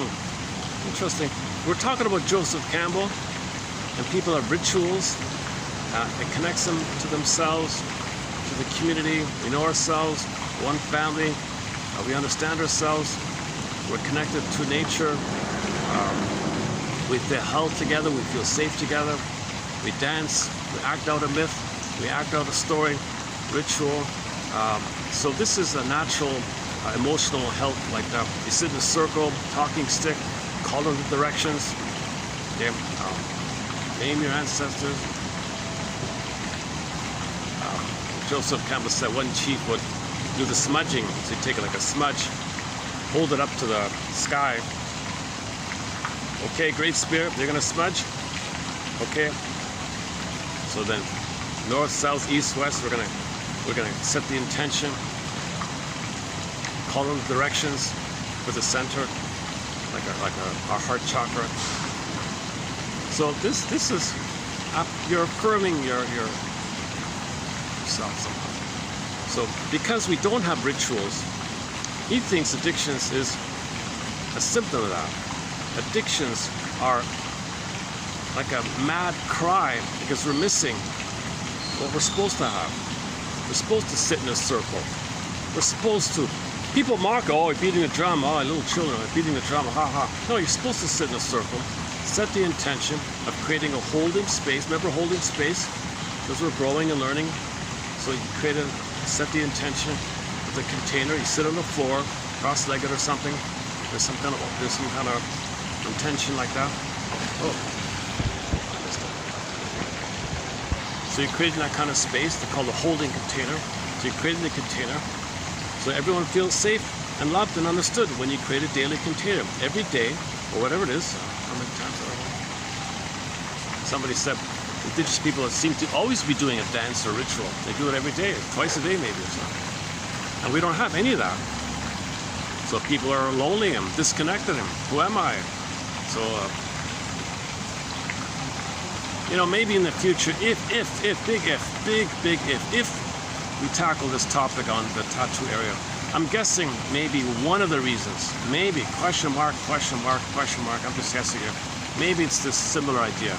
They want to initiate into adulthood. They want that initiation process because sometimes in some indigenous groups, when the boy turns 13, okay, they do the process and initiate him out of the mother to the world of men, and sometimes with a tattoo thing to stamp this stamp of adulthood or something. Maybe it's an attempt to have that. Didn't happen. I want to. Now just sitting in a chair having, but maybe it's like a cry. Like maybe it reflects this issue. That's what he's saying here. This Mr. Louis Zoha, past president. He believes that the pervasive use of fill in the blank in our society can be ascribed to a large extent to the revival of a need. We need some kind of initiation from boy to man. We need some kind of ritual process. Now, Robert Bly makes it clear: you're not becoming a man if someone throws you. What's being done now in the name, or this will make you a man? No, that's not true. That's not it. A man is what you come from the heart. To be a man, you come from. Oh, I just saw this morning the guy who replaced Brad Delp. I'm not really a big fan of him, but when Brad Delp passed away, the band Boston had a replacement singer, some guy named Tommy DeCarlos, is that right? I just saw this morning, he passed away, right? But I saw him, the replacement singer, do a very nice version of To Be a Man. There's a very good cover, a very good live of To Be a Man. So it's from the heart chakra. To be a man, you're coming from the heart chakra. To be a woman, you're coming from the heart chakra, or like you're fully human. Your developed place. So back to Luigi here. Luigi, Mamma Mia, Luigi. Is he Italian? Luigi. Luigi believes that the pervasive use of fill in the blank. I'm reminded of my youth. There was an Italian family not too far from me, but I could hear her screaming from her porch to call the kids in. She would name all the kids. Vieni qua, mangiala. It's time to eat. Vieni qua. And she would name all the names. You know, this Luigi. Vieni qua. It's kind of. I always wonder why does the guy never not realize the time? Why does they have this little game? Luigi, vieni qua, mangiare. Okay, Luigi says that he believes that our dysfunction, including the use of substances, can be ascribed to a large extent to some kind of need for some kind of, we're missing the natural need that indigenous people, that our indigenous cousins have been engaged in for a long time, that made them civilized, emotionally civilized. The most civilized people on the planet are the indigenous. The invaders and all that, Joseph Campbell calls them crude and primitive, to be so violent. Now, the primitive idea, yes, indigenous people have primitive technology. They would walk or something, or where people would fly, but the people in airplanes are emotionally low or less cultivated, less civilized than indigenous people. Why? Because indigenous people had ritual, dance, song, dance, ritual. Okay, they would act out a fairy tale. The longing for the sacred, some mystery, some invisible mystery that's going on with nature and all that. The longing for the sacred, which makes you feel connected to the sacred, which makes you feel your spiritual self. This longing underlies our problems. Often addiction is not an escape from the world, but an attempt, a desperate attempt to find some sense of belonging. Belonging. So in the rituals, you belong. No rituals, I don't belong. That's why, so he says, so you think about the AA groups, they give you little chips and little key rings or something that addicts receive on their milestones. To some extent, it touches on their deep need. Okay, these tokens functions as quote-unquote symbols of initiation. Okay, so it's like it touches in this archetypal need to be initiated. So you're healing, okay, here's a little keychain. It's like a little symbol. It's kind of like these tokens functions as symbols of initiation and are often proudly displayed. I noticed that with the tattoo. A lot of people very proudly displayed. Like you'll see guys, you know, have a tattoo on their arm and they like lift their arm up and like show the world. Look everybody, look at my arm. Look, come on, look. They proudly display. I'm a man or something like that. Again, I don't know about the tattoo thing. A pivotal aspect of any recovery structure is to provide access to a supportive and informed community. So the indigenous cousins had a community. They sat in there's your community. If you sit in a circle, you have a community. We don't do it. Do you see anybody sitting in a circle? In the boardrooms, the guys at the center, it's all like a classroom or something. There's no circles anymore. You gotta have a circle, and the eagle feather, the talking stick, and the shaking, the didgeridoo, no, the shaking stick, the rattling. You gotta do some little things to evoke this connection to the ineffable mystery, he called it. A pivotal, okay. One that provides new and healthy cultural norms, a sense of belonging and support. So maybe there's a little empathy if people are doing things. Are they trying to initiate themselves? Is there like a longing to belong? Like a longing to feel the spiritual sacredness? And traditionally, we normally did that with the song, dance, and ritual. Now that's avoided. See, now in the plunder mode, if you don't do it, you got angry, infantile rage. You got infantile characters. These infantile characters are then used to pillage and plunder. That's not the heart. That's not being a man. To be a man. Oh my God, let's play that song. How do we play that song? Let's see if I can find it. To be a man. Is that right? He just passed? Hang on a sec. Did I get that right? Or is it just what he's faking? Sometimes these news reports, oh, this musician passed away. You look it up, he didn't pass away. Just someone said it like a troll to get attention. What's his name? Tommy? Hang on a sec. Tommy DeCarlo, right? I'm not really a fan, honestly. Oh, there he is there. Let's see. Born. What says was? Hang on. Oh, look at that. Yeah. Okay, this was the replacement singer for Brad Delp. Tommy DeCarlo. Oh, 65. Born in 65. I see. And he passed away March 9th. That's yesterday, right? So he just passed away like a few hours ago, kind of. Today's the 10th, right? But over there it's the 9th. No, it's the 9th. He just passed away today. Tommy DeCarlo was the singer who was the lead vocalist for the rock band Boston from 07 till 26. Born in New York, age 60. How did he die? Wait, what does it say here? Oh, he had cancer. I didn't know that. He was diagnosed with cancer at the age of 60. 19 years to the day. Oh, 19 years to the day after Brad Delp died. Oh, I see. He died on the same day. Anniversary reaction. Maybe he had like an anniversary reaction. Hey, I'm kind of like Brad Delp 2.0. Oh, on that day he died? He died? Oh, the coincidence. Some people believe that kind of thing.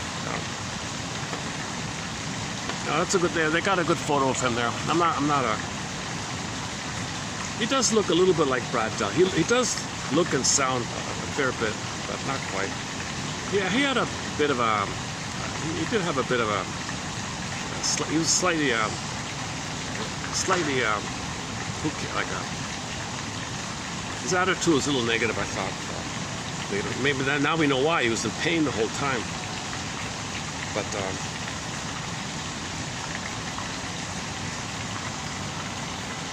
let's see if we can dig it up. Yeah, so he passed away. So I wonder who will replace him. To be a man. So the song I'm referring to is To Be a Man. To Be a Man, Boston, live. Let's see if we can find it. Well, there's it's off the third album. So the original was sung by Brad Delp.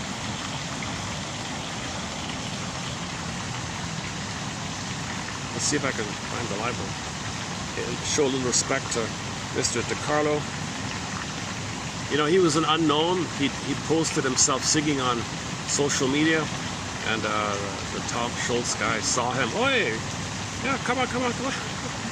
You know, Rick Emmett said he was invited to help replace Brad Delp. No, thanks. I don't want to work with you. So he was a difficult person, that the lead guy seems.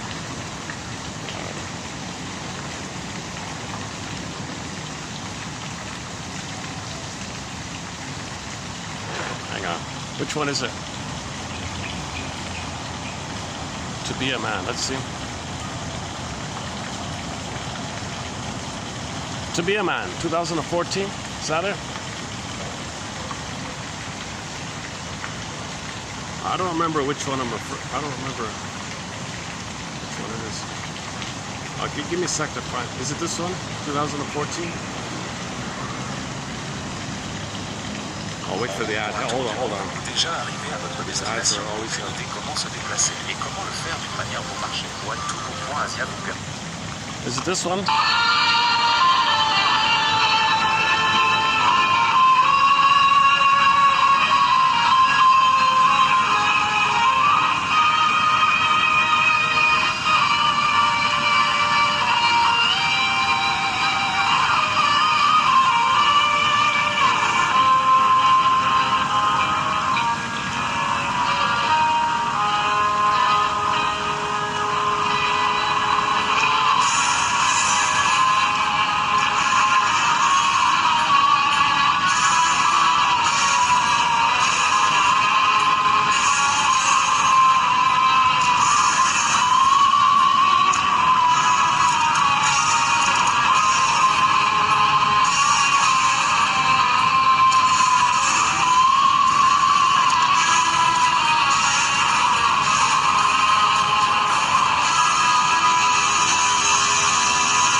Something that's real.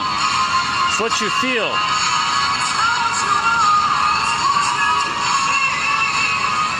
If you can feel, and he points to the heart chakra. Notice that? He pointed to his heart, yeah.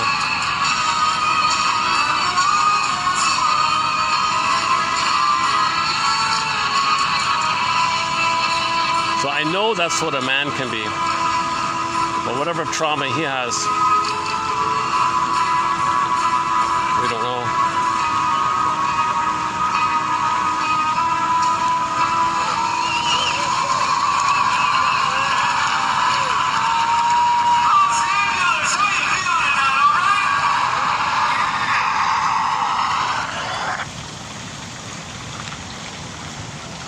So maybe he didn't realize the extent of his early traumas, right?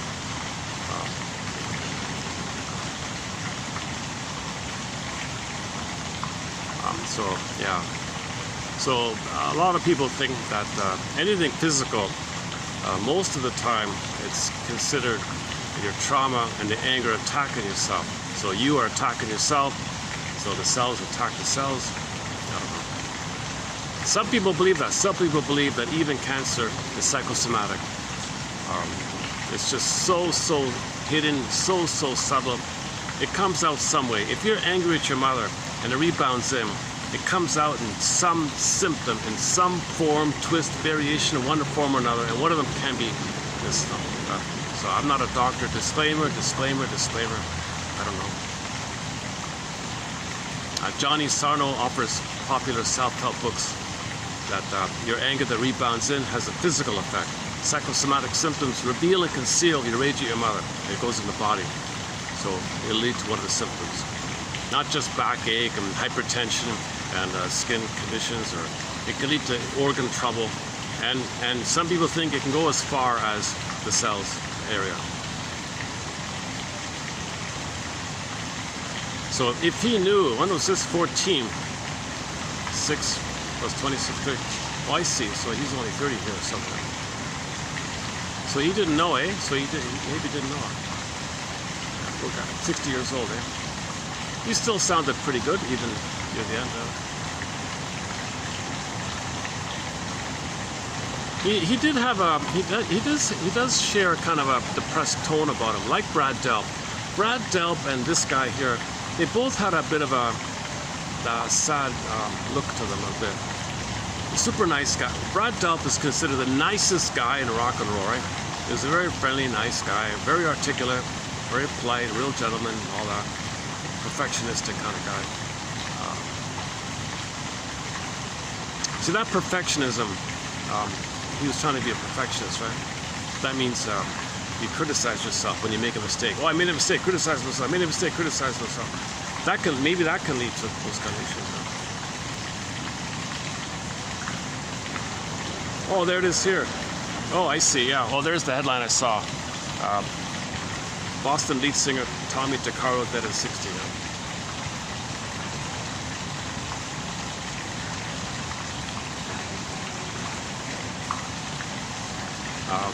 My favorite cover of Boston's More Than a Feeling is the one done by the Glee band, the Glee Club, More Than a Feeling. That's a great one. Number 2, I think, would be the Kelly Clarkson does a fun, short, abbreviated version of More Than a Feeling. Their biggest hit, More Than a Feeling. They don't usually play To Be a Man live, I notice. Oh, somebody commented, yeah. Oh, rest well, Tommy. Oh, I see.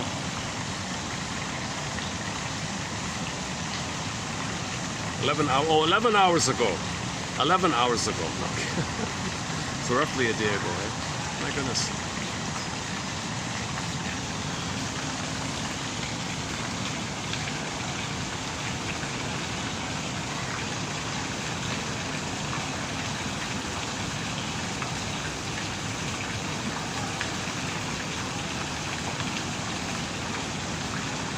What other songs did he sing? Should we try one more? Boston Live.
2003.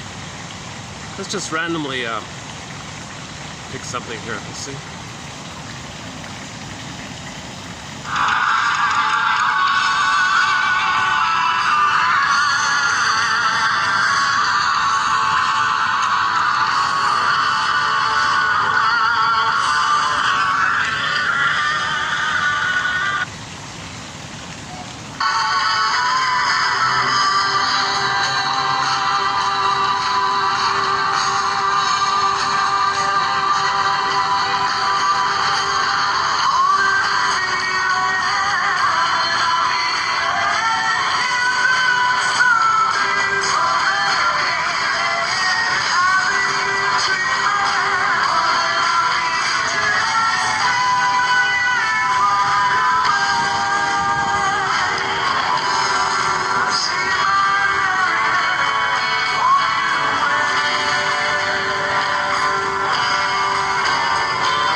Sounds still pretty good, eh?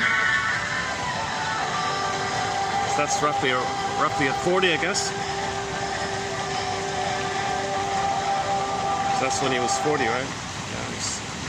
What am I gonna say? All right. Any final thoughts here? Okay, submitted for your approval and consideration. Oh my goodness. Oh, somebody already put out a tribute. Well, I haven't seen this yet. Somebody put out a tribute thing for him. Oh, that was quick. Look at, my goodness. Let's see. Oh, hold on. Hang on. These ads really are designed to shock you and get your attention.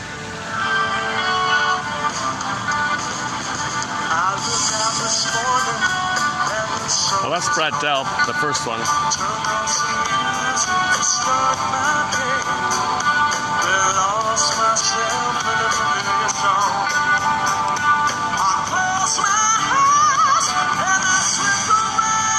That's Tommy DeCarlo. Oh, they're doing both of them. They both passed away on the same day.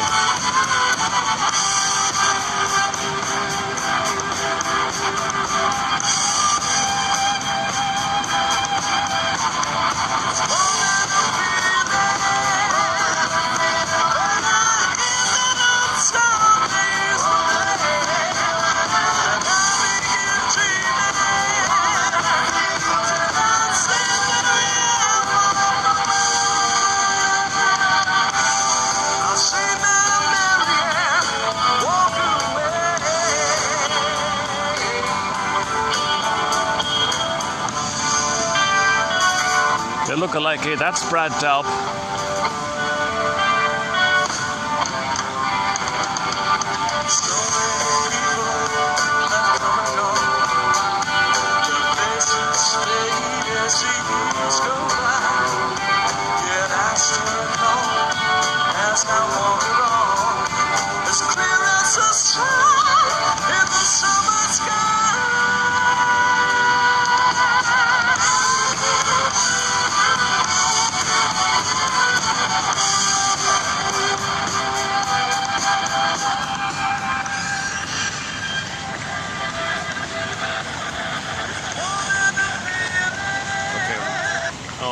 If that's copyrighted, I tried to play more than a feeling. You know?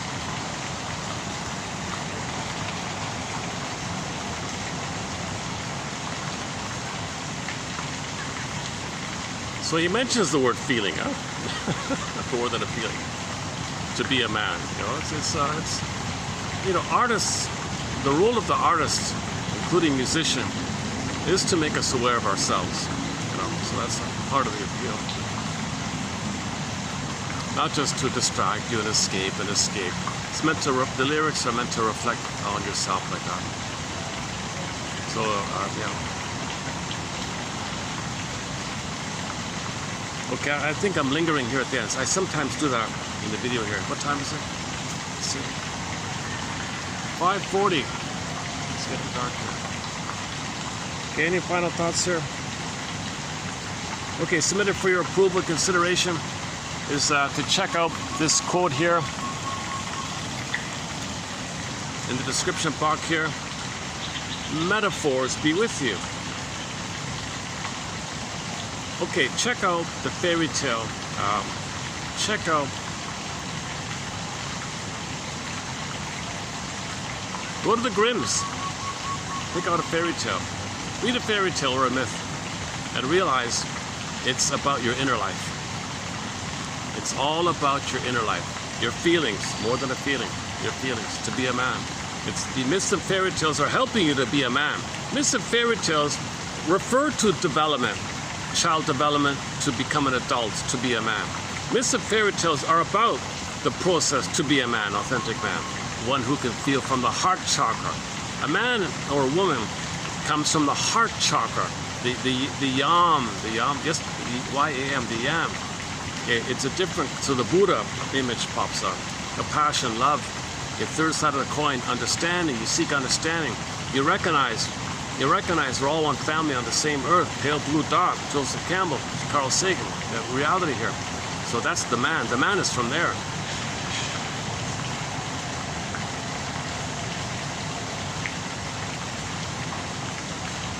That's our mission, you know. And only consciousness can get us there. The consciousness that we're operating from the lower chakras because of the trauma. And in normal development, you'd have all of the chakras lined up, and the heart is the main one, and the other three are kind of the background. The heart's the main one. As it turns out, most people have, everything's flat. The whole emotional body's flat, and you're operating from the lower three because of that. You might not even feel it, but it's a survival thing.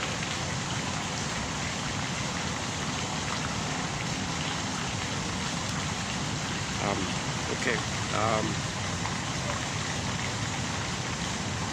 Should we close up with a Boston song here?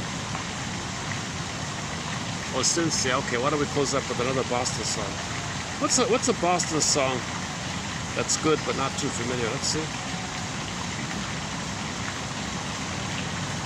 Oh, it'll be copyrighted, right? Hang on a second. Releases.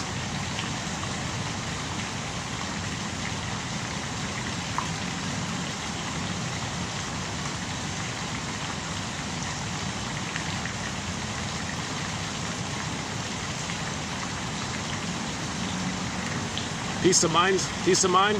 All I want is peace of mind. Yeah, peace of mind, yeah. Oh, you're manic, you're chasing, you're so greedy. I don't want that rat race. And you get to the top of the rat race and you realize the ladder was on the wrong wall. One guy, the famous joke, he climbed the ladder, he got to the top of the ladder, he's late in life. What the hell? The ladder's on the wrong wall. I don't have peace of mind. I want the ladder to the peace of mind. The trouble with the rat race is even if you win, you're still a rat. Idea, right? Rat race. Peace of mind. Something about you. Hitch a ride. Which one should we? I'm just trying to close up with a Boston song here. Let's think. Amanda. Yeah, that's okay. Amanda. Don't look back. No, you have to look back. I don't like that lyric. You have to look back if you're going to heal. If you don't look back, you're looking forward to undo the back. That's the problem. If you look at the back, then you can be in the present. So I'm not too crazy about it. I know what he means. Don't look back. Like don't,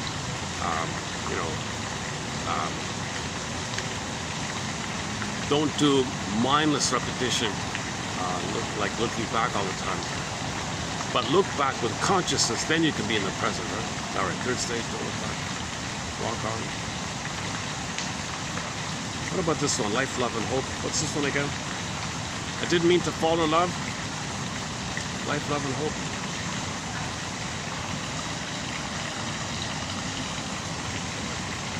Heaven on earth. Heaven on earth. Yeah, heaven on earth. Didn't mean to fall in love. Sail away. Life, love, and hope. Life. Let's close up with life, love, and hope. Yeah, I don't even remember how it goes, to tell you the truth. Let's close up with life, love, and hope off their 4th or 5th album, I'm not sure. And when the song ends, I'll hit the stop button. Metaphors be with you, meaning may the force of recognizing that metaphors are linking you to yourself. May your awareness be with you. May your awareness that the metaphor is helping you to be aware of yourself. All right, life, love, and hope. See you in the next video.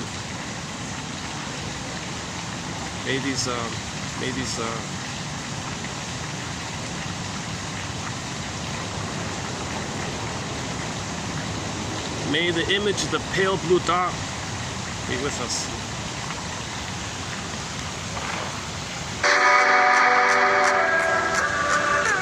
The Bachelor in International Business is a 3-year program accredited by the French government and taught in English.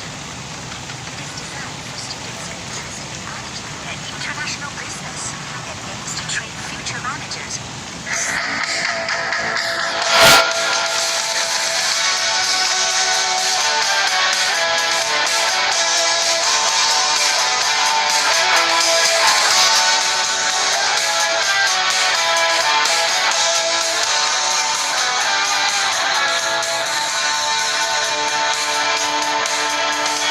Everybody says they do, but you know they don't. They say they're looking out for you, but you know they won't. Can't you see I'm living on faith? All I need I can see the promise God can make. Has taken me so far from shore, I'm breaking free. I see what life is for. You take a little time for love, but don't give in. And never open up the door. How can you win? Can't you see that I survive? Just living on faith. All I need behind the right and stand by your side. 'Cause love has taken me. It's opened the door, and I'm breaking free. I see what love is for. I see what love is for. And I'm not afraid.